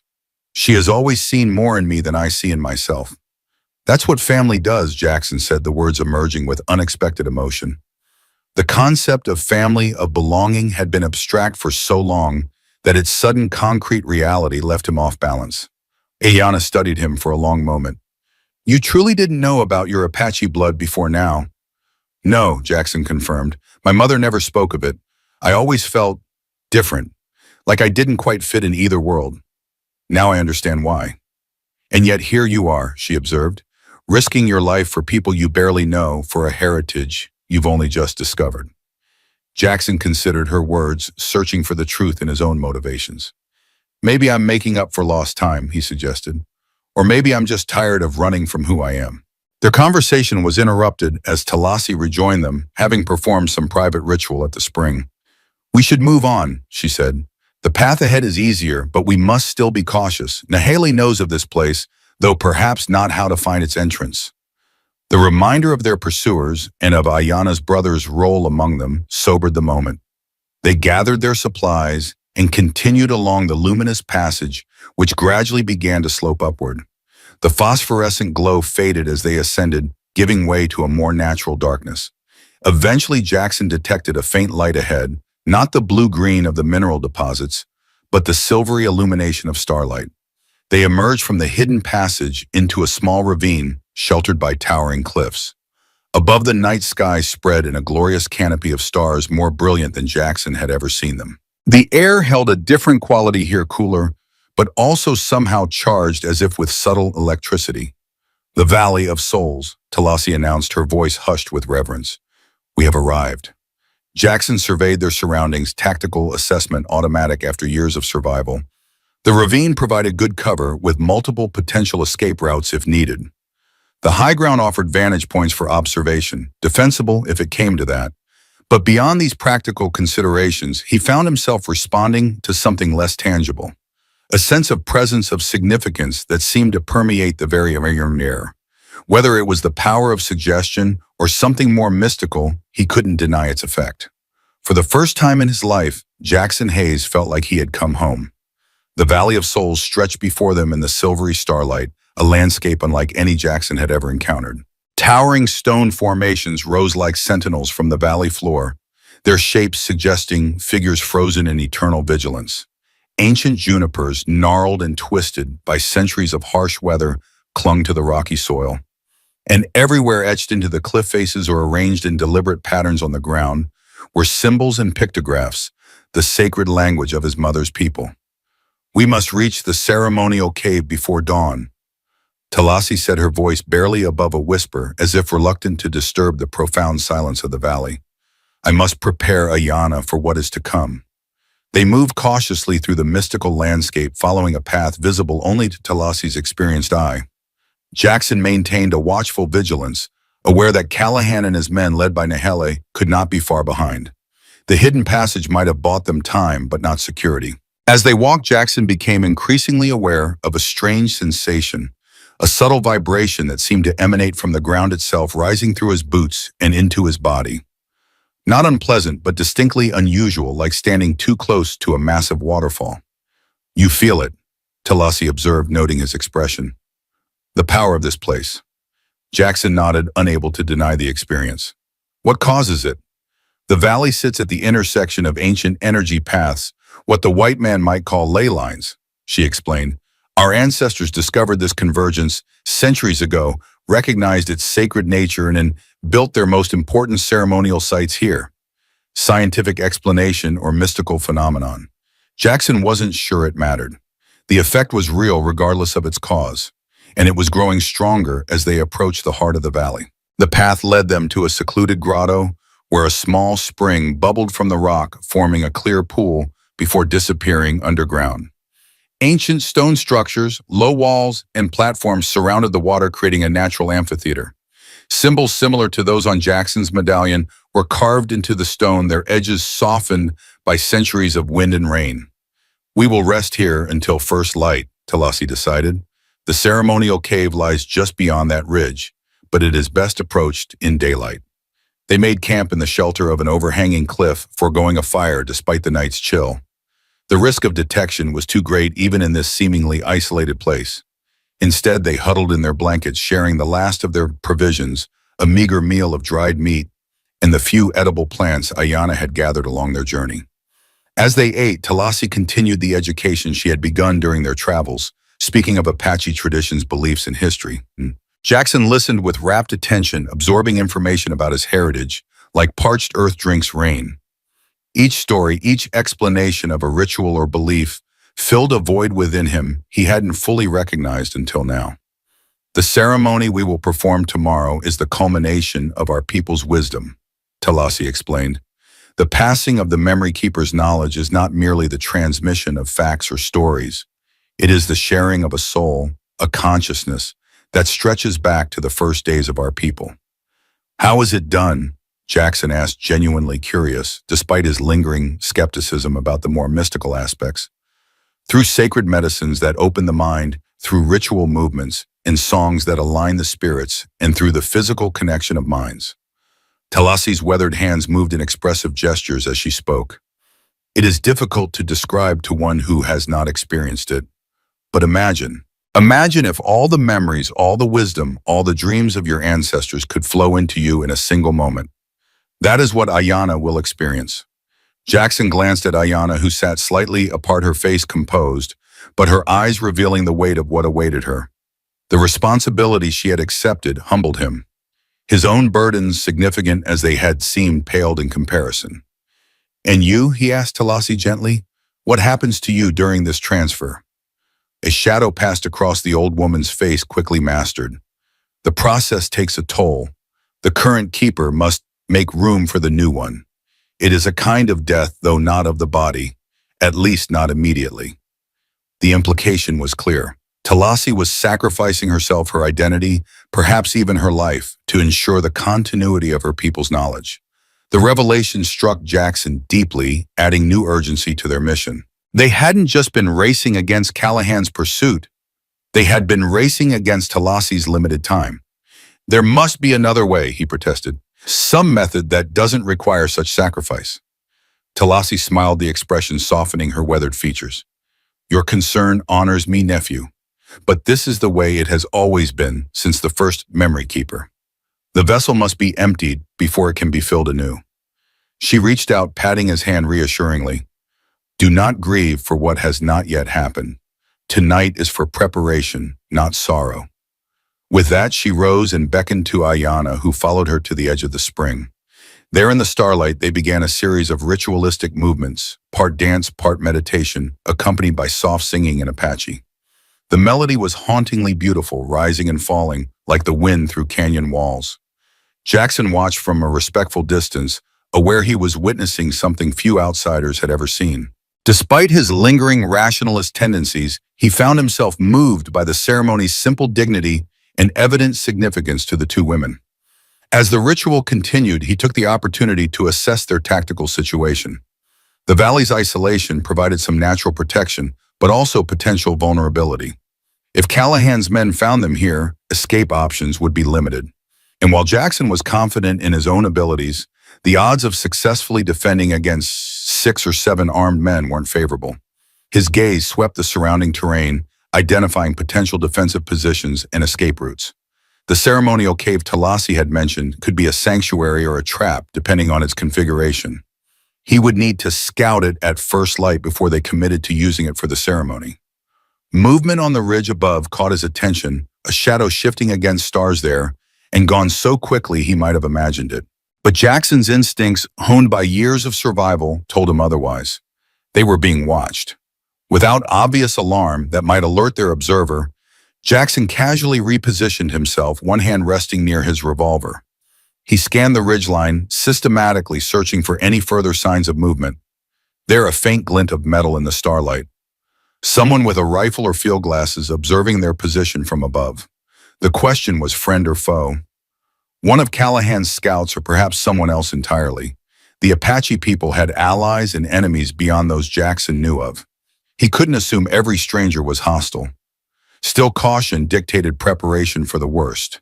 When Talasi and Ayana completed their ritual and returned to the campsite, Jackson quietly informed them of what he'd seen. A lone observer, he concluded, watching from the North Ridge, hasn't made any aggressive moves yet. Ayana immediately reached for her bow, but Talasi placed a restraining hand on her arm.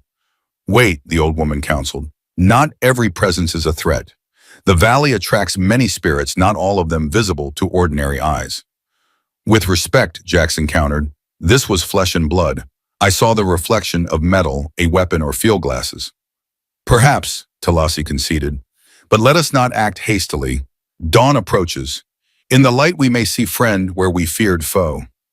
Her calm assurance was compelling, but Jackson's military training and survival instincts urged caution. I'll take watch until dawn, he decided. Both of you should rest.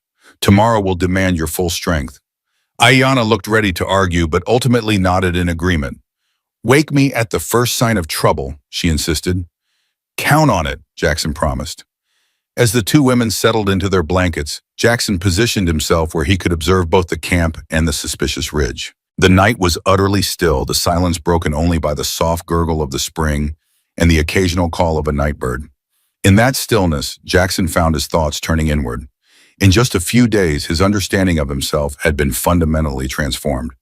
The rootless drifter had discovered the connections he never knew existed to a people, a tradition, a purpose larger than mere survival. Whatever happened in the coming day, he could never return to the man he had been before. The stars wheeled slowly overhead, marking the passage of hours. The observer on the ridge made no further movements that Jackson could detect, but he maintained his vigilance nonetheless. As the eastern sky began to lighten a promising dawn, he allowed himself a cautious optimism.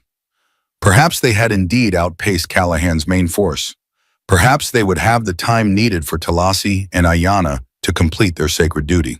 The first rays of sunlight spilled over the valley rim, illuminating the ancient stone structures around the spring in golden light. As shadows retreated, Jackson made a careful survey of the surrounding terrain. The ridge where he'd spotted the observer was now clearly visible and empty. Whoever had been watching them had withdrawn with the coming of day. Ayanna stirred immediately alert despite the early hour. Her gaze went first to Jackson, then to the ridge he'd been watching. "Our observer," she asked quietly, careful not to wake Talasi, who still slept. "Gone," Jackson confirmed. "Slipped away before dawn." Ayanna frowned, clearly troubled by the implication. Not Callahan's men, then. They would have no reason to retreat. They have the numbers to attack directly. "Unless it was a scout returning to report our position," Jackson suggested. "Perhaps," but she seemed unconvinced. Or perhaps it was Nahele watching alone. The possibility hadn't occurred to Jackson, but it made a certain sense. Despite his apparent betrayal, Nahele might be conflicted about his role in hunting his own family. Watching from a distance could indicate hesitation, uncertainty. "If it was him," Jackson asked carefully, "what do you think he wants?" Ayanna's expression hardened. "I no longer presume to know my brother's mind or heart. He made his choice at Bear Creek." The pain beneath her words was evident despite her attempt to conceal it. Whatever anger she felt toward Nahele was built upon a foundation of deeper hurt, the anguish of betrayal by one she had loved and trusted. Before Jackson could respond, Talasi awakened, her dark eyes immediately assessing both of them. "The Watcher has gone," she stated rather than asked. "Yes," Jackson confirmed, "but they could return with others." "Then we must not linger." Talasi decided, rising with the deliberate movements of one who feels every year of their age. "The ceremonial cave awaits." They broke camp, quickly erasing all signs of their presence before following Talasi deeper into the valley. The path led them through increasingly narrow passages between towering stone formations, eventually bringing them to a hidden cleft in the cliff face. The entrance was so well concealed by natural rock formations and strategically placed brush that Jackson would have walked past it without Talasi's guidance. Inside the cave opened into a spacious chamber, its walls adorned with ancient pictographs illuminated by shafts of sunlight penetrating through small fissures in the ceiling.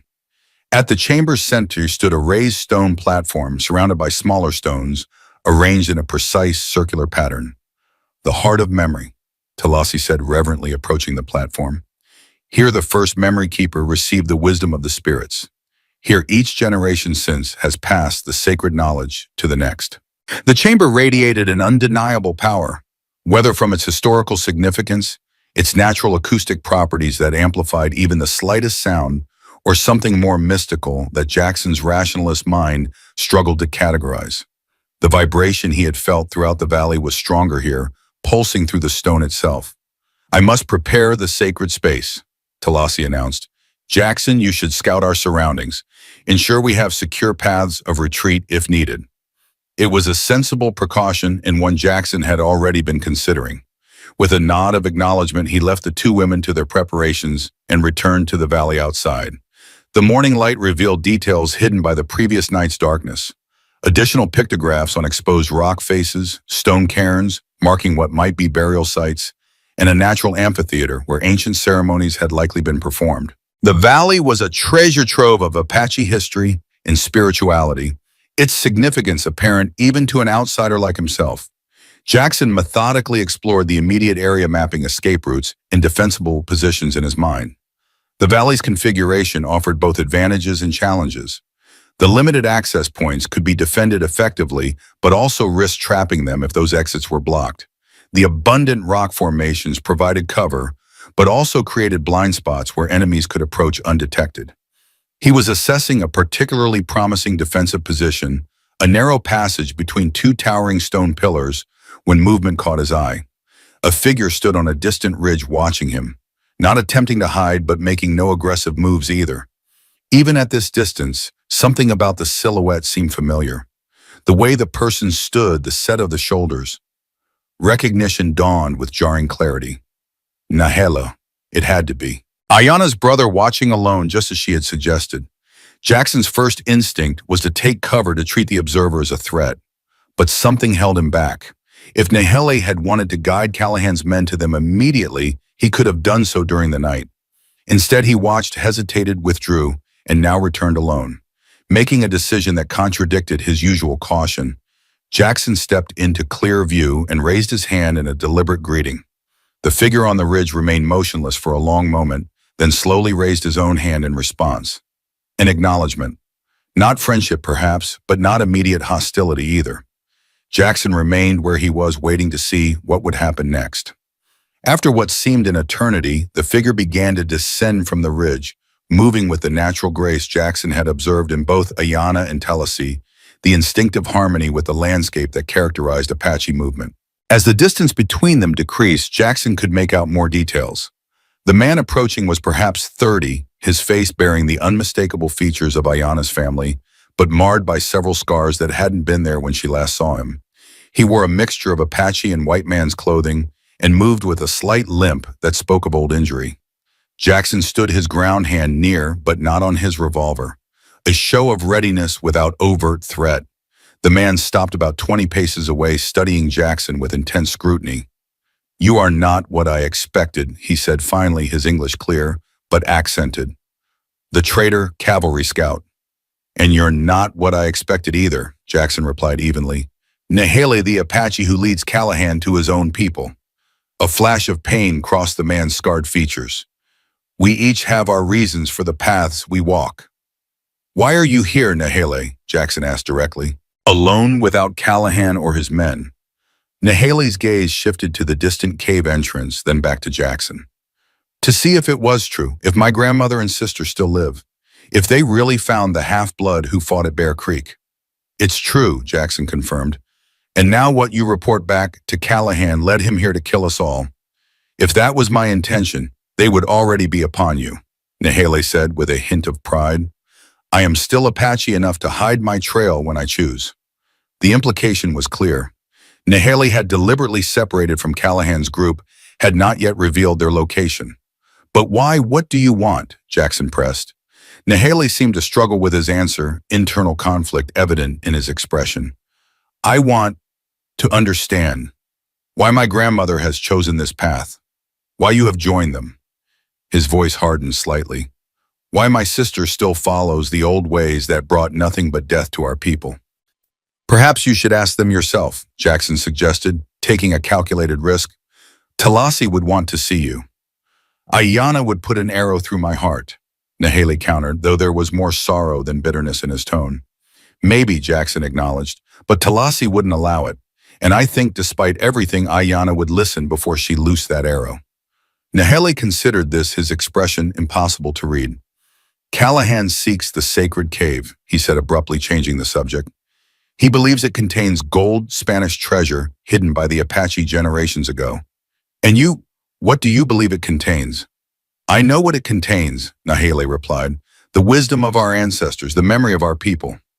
A shadow crossed his features. Knowledge that was to be mined before Bear Creek. The revelation confirmed what Jackson had begun to suspect. Nahele had been the intended memory keeper, trained from childhood for the role that now fell to Ayanna. His capture and apparent betrayal had forced a change in plans with profound consequences for all involved. "It's not too late," Jackson said quietly, "to return to your people, to help protect what Talassi and Ayanna are trying to preserve." Nahele's laugh was harsh without humor. "You think it's so simple that I can erase what I've done, the Apache I've led Callahan to the sacred sites I've revealed?" "No," Jackson admitted. "Not simple, but possible." He gestured to his own scarred face. "We all carry the weight of our choices. The question is whether we let them define our future as well as our past." The words seemed to strike something within Nahele. He stood silent for a long moment, internal struggle evident in his tense posture. "Callahan will not stop," he said finally. "He has become obsessed with the treasure he believes lies here. And he has personal reasons to hate you, Jackson Hayes. Your betrayal at Bear Creek wounded more than his pride." "I know," Jackson acknowledged grimly. "How close are they?" "A day behind, perhaps less," Nahele replied. "They were delayed in the maze but found the exit by nightfall. They rest now, preparing for the final push to the valley." The information was valuable but alarming. If Callahan and his men were that close, the ceremony Talassi had planned for the blood moon tonight might be interrupted before completion. "Will you help us?" Jackson asked directly. "Or at least will you not help them?" Nahele's expression turned inward, considering. "I will not lead them here today," he said finally. "Beyond that, I must think. There are complications you do not understand. It wasn't the alliance Jackson had hoped for, but it was better than active opposition. Thank you for that much, he said sincerely. Nahil nodded once, then turned to leave. He paused after a few steps, looking back over his shoulder.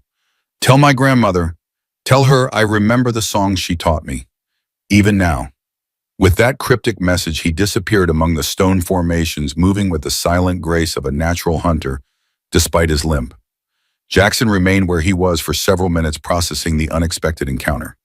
Nahela was clearly a man torn between worlds, between loyalties. Whether he would ultimately help or hinder them remained uncertain. But the fact that he had approached at all, had warned them of Callahan's proximity, suggested conflict about his current path. Returning to the ceremonial cave, Jackson found Talasi and Ayana deep in preparation. The stone platform now held various ritual items, a clay bowl containing smoldering herbs, several small pouches of what might be medicinal plants, and objects that appeared to have personal significance to Talasi. We had a visitor, Jackson announced without preamble. Nahele. Ayana's head snapped up, her hand instinctively reaching for her knife. Where is Callahan with him? He came alone, Jackson assured her. To confirm we were here, yes, but also, I think he's conflicted about his role in hunting you. Talasi's expression reflected complex emotions, hope, sorrow, and a deep abiding love that transcended the pain of betrayal. What did he say? Jackson relayed the conversation as accurately as possible, including Nahele's parting message about remembering the songs. The words brought tears to Talasi's eyes, though she quickly mastered her emotion. The songs of our clan, she explained. Sacred melodies I taught him as a child, preparing him for his role as memory keeper. Her weathered hand clutched at the medicine pouch around her neck. If he remembers these, not all is lost. He's still leading Callahan to us. Ayana pointed out, her voice harder than usual, though Jackson detected the pain beneath her anger. Still betraying our people for white man's acceptance. Perhaps, Talasi acknowledged, or perhaps he seeks his own path back to us in the only way he can after what he has endured. He said Callahan and his men are a day behind, maybe less, Jackson interjected, focusing on the tactical implications. If you're planning to perform the ceremony tonight, we need to prepare for possible interruption. Talasi nodded gravely. The ceremony cannot wait. The blood moon rises tonight, the only time when the veil is thin enough for the transfer to occur. She looked at Jackson directly. We will need your protection, nephew. During the deepest part of the ritual, neither Ayana nor I will be capable of defending ourselves. The responsibility settled on Jackson's shoulders with tangible weight. I'll do everything I can, he promised. But against 6 armed men, you will not be alone, Talasi said with quiet confidence. The spirits of our ancestors watch over this place, and perhaps not all living allies have yet revealed themselves. Was she referring to Nahele? Jackson couldn't be sure, but her certainty was reassuring nonetheless. He had faced worse odds in his time, though rarely with stakes this high. I'll scout the valley approaches, he decided. Set up what defenses I can. Early warning systems at minimum. Ayana rose to join him. I'll help. There are Apache methods of deterrence that may slow them, even if they have Nahele as a guide. Together, they left Talasi to her preparations and set about securing the valley as best they could with limited resources. Ayana showed Jackson traditional Apache defensive techniques, trip lines made from nearly invisible plant fibers, carefully balanced stone cairns that would collapse noisily if disturbed, and pathways subtly modified to lead potential intruders into dead ends or exposed positions. As they worked, Jackson found himself appreciating not only Ayana's practical knowledge, but her quiet competence and resilience. The initial hostility she had shown him had transformed gradually into a respectful partnership that felt increasingly natural.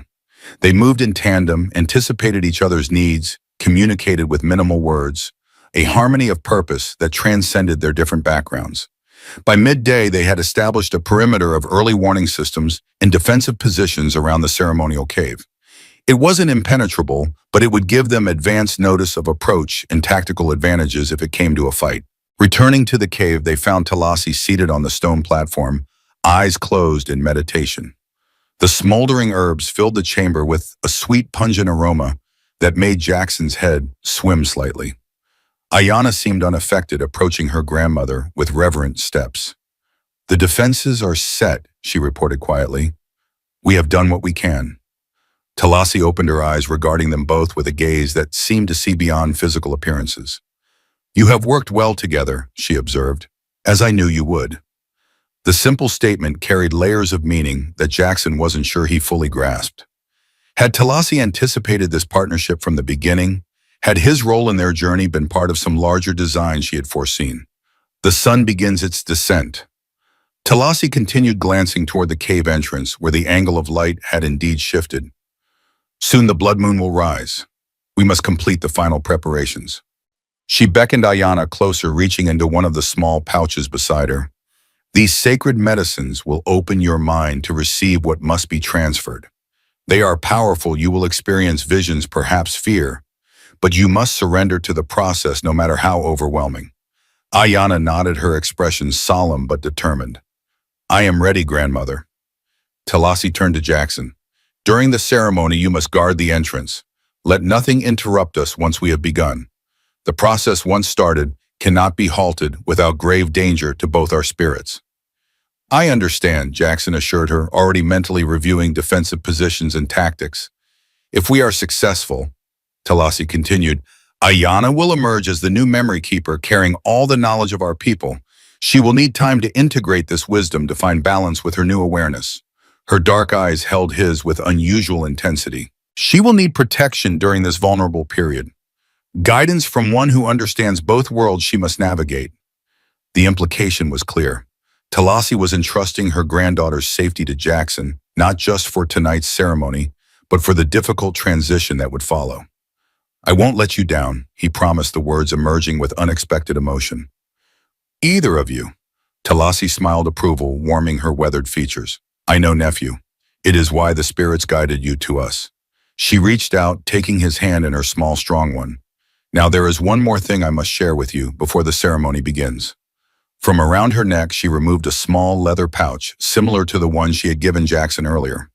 Opening it, she withdrew what appeared to be a carved stone pendant, its surface etched with symbols, reminiscent of those on his silver medallion, but more complex, more complete. This is the key to our people's history, she explained, holding it reverently. It contains a map not just of physical places, but of knowledge. Each symbol represents a sacred site, a body of wisdom, a lineage of teachers. She pressed it into his palm. Memorize it. The knowledge in your blood will help you understand its meaning, even without training. Jackson studied the intricate carvings, surprised to find that certain patterns did indeed seem familiar, as if recognizing old friends after a long absence. Why show me this now? Because the future is uncertain, Talasi replied simply, and wisdom survives best when shared across many vessels. She glanced meaningfully at Ayana. My granddaughter will carry the fullness of our people's memory after tonight, but you, with your foot in both worlds, may be able to protect aspects of it in ways even she cannot.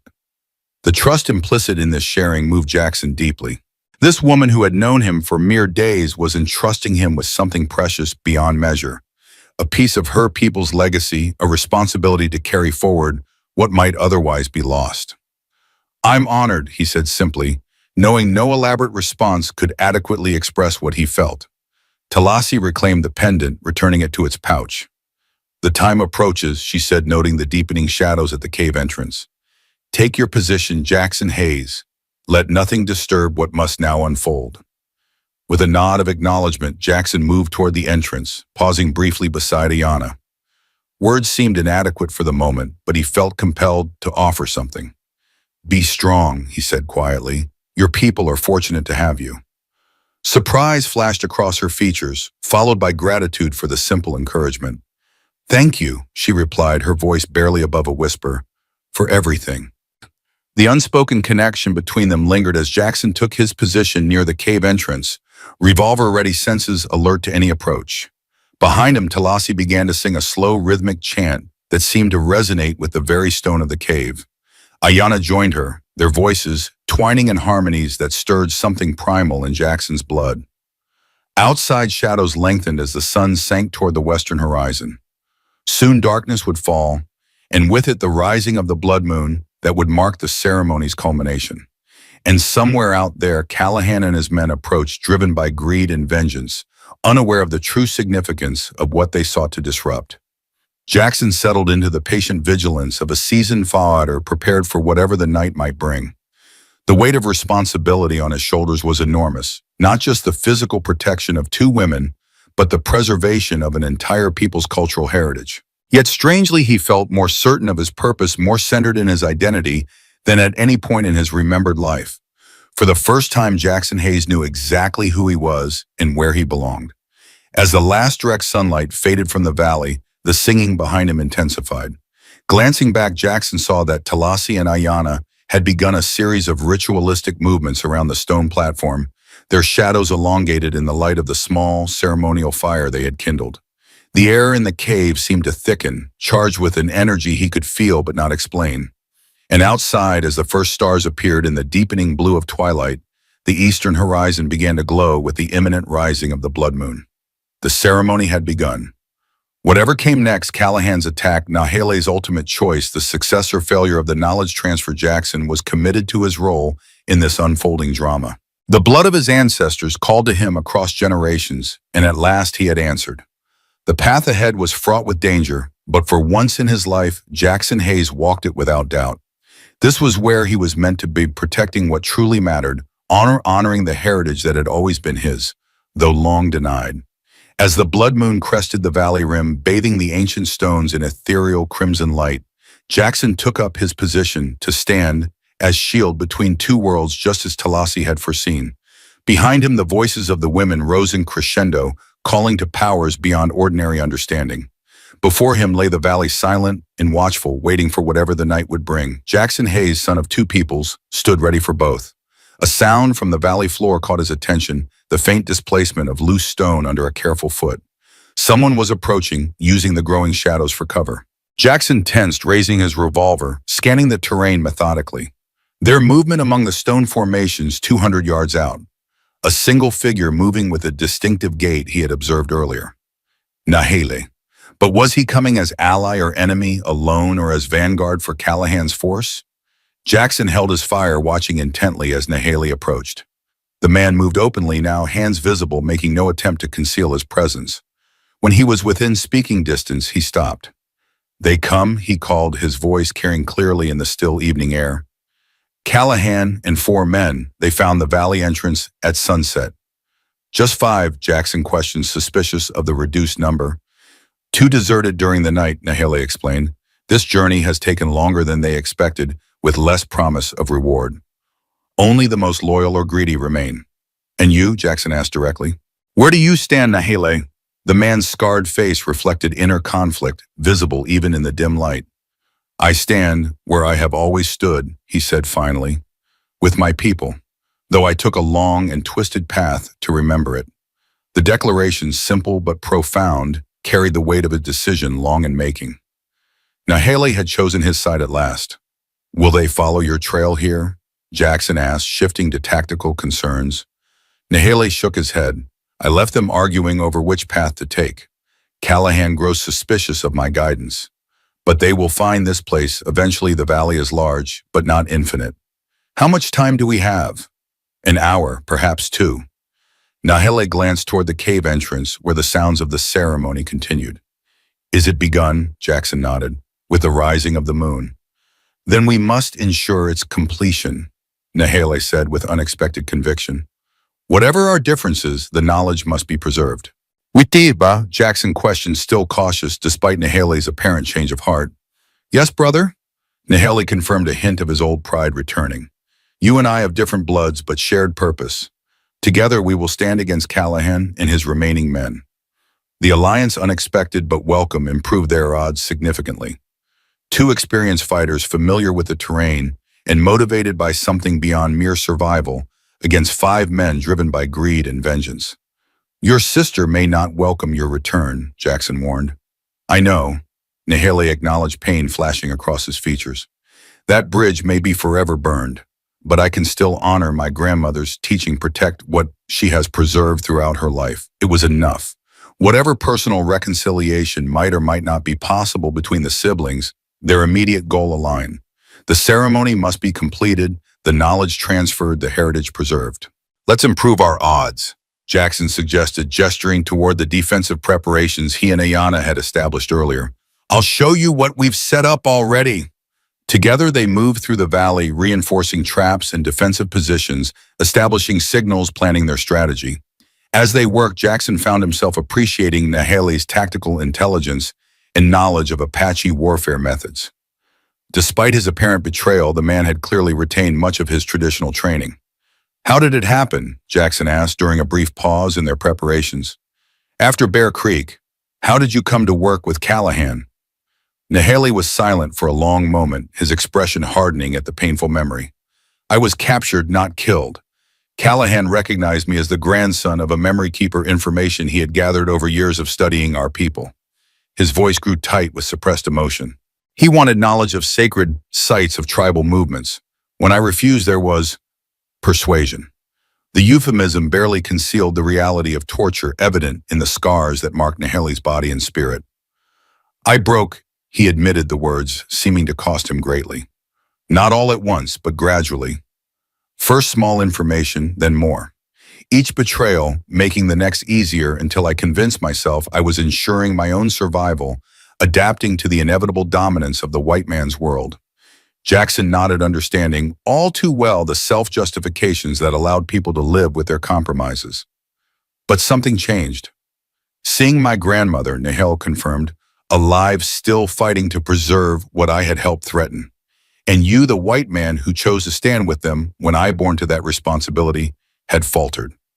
His gaze met Jackson's directly. It awakened shame I had buried deep, and with it, the memory of who I was meant to be.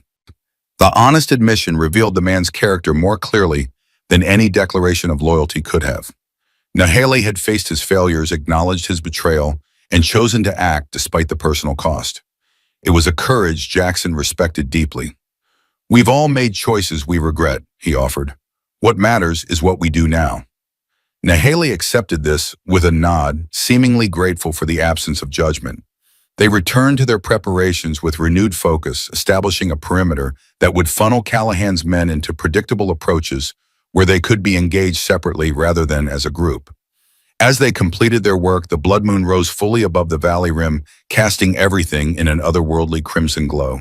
From the cave came sounds of increasing intensity, the rhythmic chanting now interspersed with what might have been Ayana's voice, calling out in apparent distress or ecstasy. It progresses. Naheli observed, his expression reflecting complex emotions. The knowledge flows between them now. How long will it take? Jackson asked, concerned about the timing of Callahan's approach. Hours, Naheli replied, until the moon reaches its zenith. The transfer cannot be rushed, which meant they needed to hold off Callahan and his men for a significant period, keeping them away from the cave entirely, or at minimum engaging them far enough away that the ceremony could continue undisturbed. They're coming, Naheli said suddenly, his keen eyes detecting movement on the valley's eastern approach. 5 men, as I said. Callahan leads.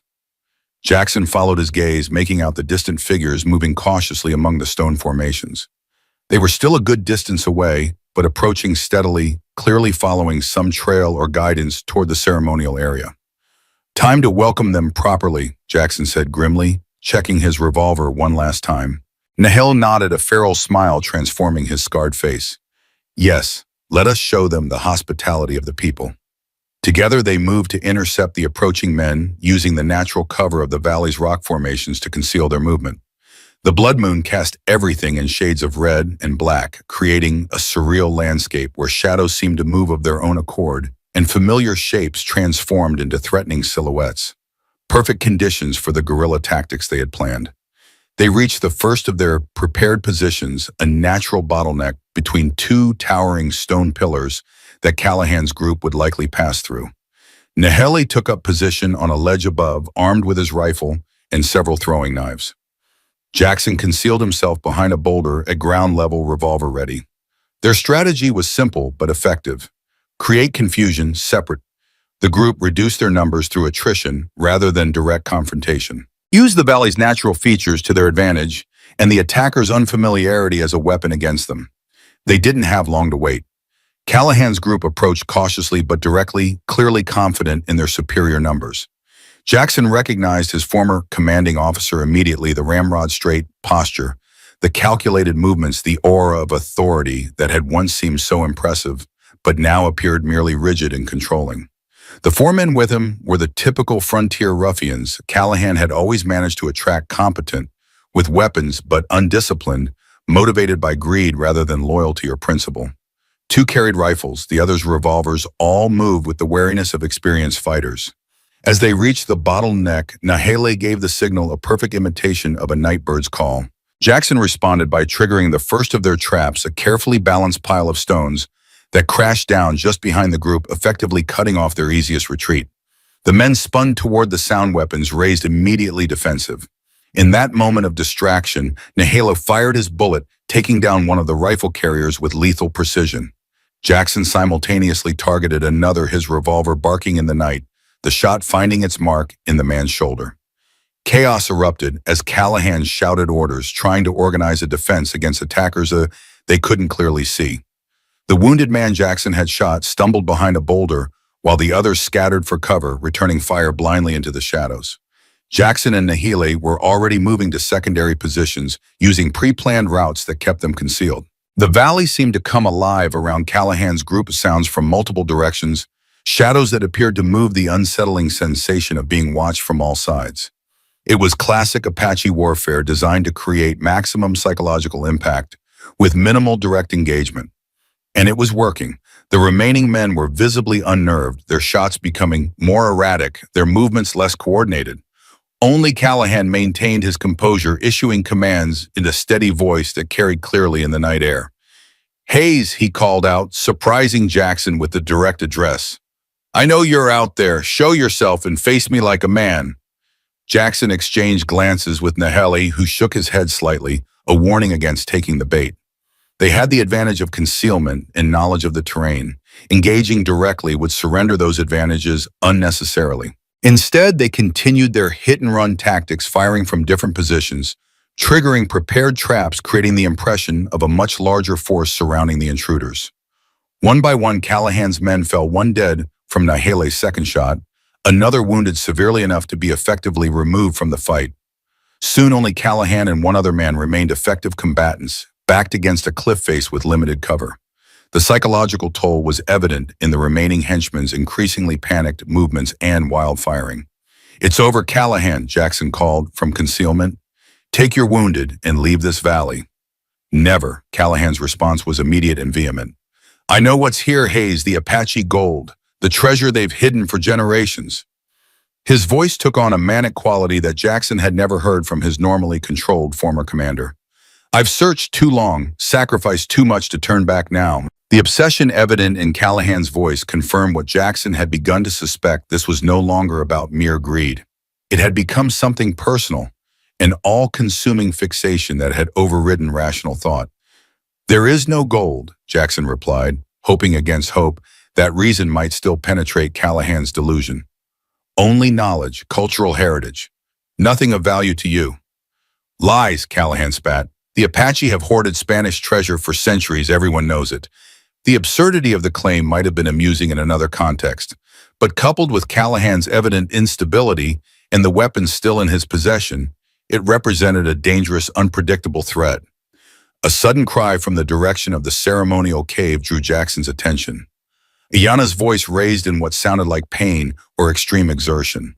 The ceremony was reaching some critical juncture, apparently.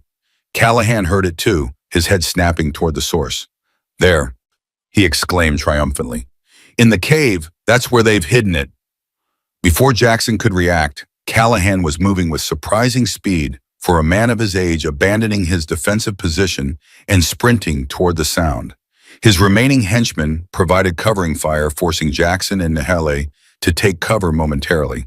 By the time they could safely emerge, Callahan had gained significant ground, heading directly for the ceremonial cave where Talasi and Ayana remained vulnerable in the midst of their ritual. "Stop him!" Nahele shouted, already in pursuit. "The ceremony cannot be interrupted." Jackson ran parallel to Callahan's path, using his knowledge of the terrain to cut angles and close the distance. But Callahan's head start and desperate energy drove him forward with uncanny speed. He would reach the cave before they could intercept him. In a last desperate attempt to prevent catastrophe, Jackson fired at Callahan's legs, hoping to wound rather than kill. The shot went wide, kicking up dust at the man's heels, but failing to stop his advance. Callahan reached the cave entrance and plunged inside, his voice raised in triumphant expectation of the treasure he believed awaited him. Jackson and Nahele arrived seconds later, entering the sacred space to find a tableau frozen in horrified suspension. Talasi and Ayana knelt on either side of the stone platform, hands linked, surrounded by the ceremonial fire and ritual objects. Their faces reflected the deep trance state of the knowledge transfer, Talasi's peaceful but drained, Ayana's contorted with the effort of absorbing generations of memory. And standing over them, revolver aimed directly at Talasi's head, was Callahan. His face was transformed by greed and madness, eyes wild in the crimson light of the blood moon that streamed through fissures in the cave ceiling. "Where is it?" he demanded, voice cracking with desperation. "Where's the gold?" Neither woman responded, locked in their ceremonial trance, perhaps not even aware of the mortal threat that had invaded their sacred space. "Don't do this, Callahan," Jackson urged, keeping his voice steady despite the fear clutching at his heart. "There is no gold. Never was. These women are performing a sacred ritual to preserve their cultural knowledge, that's all." "Liar," Callahan's accusation echoed off the stone walls. "The Apache have always hoarded treasure. Every scout knows the stories." "Stories," Nahele interjected, his calm voice a stark contrast to Callahan's frenzy. "Myths, created by my people to keep curious white men searching for what does not exist, while the true treasures are ceremonies, our histories, our way of life, continued unseen." Doubt flickered briefly across Callahan's features, quickly replaced by renewed determination. "No, you're trying to keep it for yourselves, all of you." The revolver in his hand wavered slightly, then steadied. "I'll kill the old woman if you don't tell me where it's hidden now." The threat galvanized Jackson into action. Without conscious thought, he lunged forward, throwing himself between Callahan's weapon and Talasi's vulnerable form. In the same instant, Nahele launched himself at Callahan from the side, knocking the man's arm upward just as he fired. The gunshot was deafening in the confined space, the bullet ricocheting harmlessly off the cave ceiling. But Callahan's military training hadn't deserted him entirely. He recovered quickly, bringing his weapon back in line for a second shot. Time seemed to slow as Jackson saw the revolver swing toward him, saw Callahan's finger tightening on the trigger. In that eternal moment, he was aware of Talasi's peaceful expression, of Ayana's eyes opening in sudden awareness of the danger of Nahele's desperate lunge to intercept the shot. The second report was as loud as the first, the muzzle flash momentarily blinding in the dim cave. Jackson felt no impact, no pain, and realized with horror that Nahele had placed himself directly in the bullet's path. The Apache warrior staggered, blood blossoming on his chest, but managed to grapple Callahan to the ground with his remaining strength. Jackson didn't hesitate. With a roar of rage and grief, he joined the struggle, wrenching Callahan's weapon away and delivering a crushing blow to the man's jaw. Callahan went limp, unconscious, or possibly dead from the force of the impact. But victory brought no satisfaction. Nahele lay on the cave floor, blood pooling beneath him, breath coming in ragged gasps. Jackson knelt beside him, applying pressure to the wound, though he knew instinctively it was a mortal injury. "Brother," Nahele whispered, his voice surprisingly steady despite his condition. "Protect them. Complete the circle." "Save your strength here," Jackson urged, though he recognized the futility of the advice. "We'll get you help." Nahele managed a smile, blood staining his teeth. "I am already helped. My path is clear at last." His gaze shifted to where Ayana now knelt on his other side, her face a mask of conflicting emotions. "Sister, forgive." "I forgive you, brother," Ayana said through tears, taking his hand in hers. "You have returned to us in the end. That is what matters." The simple absolution seemed to bring Nahele profound peace. His tense body relaxed, his expression softening into something approaching serenity. "Grandmother," he called, voice weakening. "I remembered. The songs." "I know, grandson," Talasi replied, moving to join them despite her evident exhaustion from the interrupted ceremony. "You have honored your blood. Your ancestors welcome you." As if in response to her words, a strange phenomenon began to manifest in the cave. The air seemed to shimmer, the crimson moonlight taking on an almost tangible quality. Shadows moved against the walls, not the familiar shadows cast by their bodies or the ceremonial fire, but shapes that suggested human forms, observers from beyond ordinary perception. The ancestors come, Talasi said softly. They witness his courage, his return to the true path. Whether it was genuine mystical manifestation or simply the effect of moonlight smoke and emotional exhaustion, Jackson couldn't deny the powerful sensation of presence that filled the cave. A feeling of being surrounded not threateningly, but protectively by watchers from beyond the veil of ordinary reality. Nahele's breathing grew more labored, his grip on Ayana's hand weakening. "The ceremony," he gasped, "must complete." "Yes," Talasi agreed, summoning remarkable strength despite the ordeal she had endured. "The knowledge must be transferred before the moon passes its zenith." With gentle movements, she and Ayana arranged Nahele more comfortably, ensuring his final moments would be as peaceful as possible. Then, with obvious reluctance but clear determination, they returned to the stone platform to resume the interrupted ritual. Jackson remained beside Nahele, offering what comfort he could to the dying man. "Your sacrifice saved them," he said quietly. "Saved the knowledge. Your people's heritage." Nahele's eyes, growing distant, focused on Jackson with surprising clarity. "Our people," he corrected weakly. "You are of the blood, remember." His final words emerged as barely a whisper. "The circle completes." With that, Nahele's eyes closed for the final time, his spirit departing as the ancestral shadows seemed to gather more densely around him. Jackson felt the loss keenly, not just of a potential ally or fellow warrior, but of a brother he had only just begun to know. Another connection to his newfound heritage severed before it could fully form. Behind him, the ceremony resumed with increased urgency. Talasi and Ayana's voices rose in the ancient chants, their movements synchronized despite the traumatic interruption they had experienced. The air in the cave grew thick with the smoke of sacred herbs and the indefinable energy of ritual magic.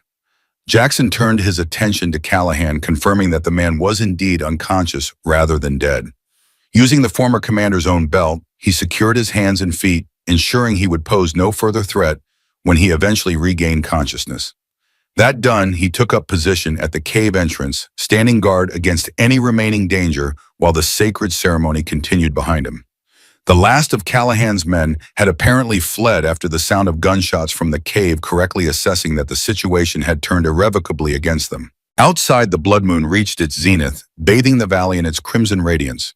The ancient stones seemed to absorb and reflect this light, creating an environment that straddled the boundary between ordinary reality and something more numinous, more profound.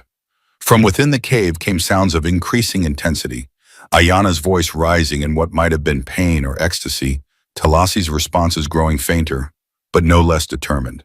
The transfer of generations of knowledge, wisdom, and spiritual understanding from one vessel to another, a tradition unbroken since the earliest days of the Apache people.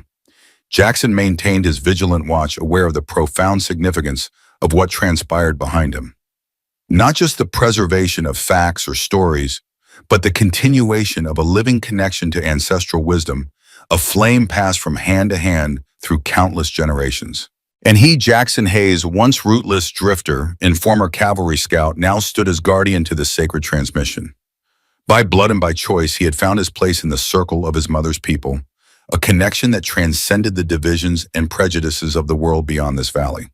Whatever challenges awaited them after this night, and there would be many with the changing world increasingly hostile to native traditions, he would face them with new purpose, new understanding of who he was and where he belonged. The blood moon began its slow descent from zenith, its light gradually shifting from deep crimson to a softer copper hue. Inside the cave, the ceremonial chanting reached a crescendo, then abruptly ceased, replaced by profound silence.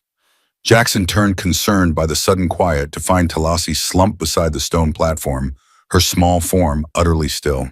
Ayana knelt nearby, her face transformed by an expression of awe and bewilderment, as if seeing the world through entirely new eyes. The transfer was complete, the knowledge preserved, the ancient flame passed successfully to a new generation. But at what cost? Moving quietly into the cave, Jackson approached Talasi's motionless form. Her eyes were closed, her expression peaceful, suggesting she had not suffered in her final moments. The ultimate sacrifice of the memory keeper, emptying herself completely to ensure the fullness of the transfer. Ayana remained kneeling, her gaze unfocused, clearly overwhelmed by the influx of generations of accumulated wisdom. Jackson approached her cautiously, uncertain how to assist in this unprecedented situation. Ayana, he called softly, can you hear me? She turned toward his voice, her eyes gradually focusing on his face. Jackson, she said, her voice carrying new depth and resonance. I see so much, too much. Her hands trembled as she reached for him. Help me find balance. Without hesitation, he took her hands in his, providing an anchor to the physical world as she navigated the vast internal landscape she now contained. I'm here, he assured her. Take your time. Find your center. As they sat together in the sacred cave, Nahele's body nearby, and Talasi's empty vessel bearing witness to her final sacrifice, Jackson felt the circle Nahele had spoken of completing itself. Past, present, and future converged in this moment. Ancestral wisdom preserved, current challenges faced, and new paths forward revealed. Whatever came next, they would face it together. The half-blood warrior who had found his heritage, and the memory keeper who carried the soul of her people. Two worlds meeting in harmony as perhaps they were always meant to. Outside, the blood moon continued its journey across the night sky, its light a blessing on the ancient valley and those who now carried its secrets forward into an uncertain but hopeful future.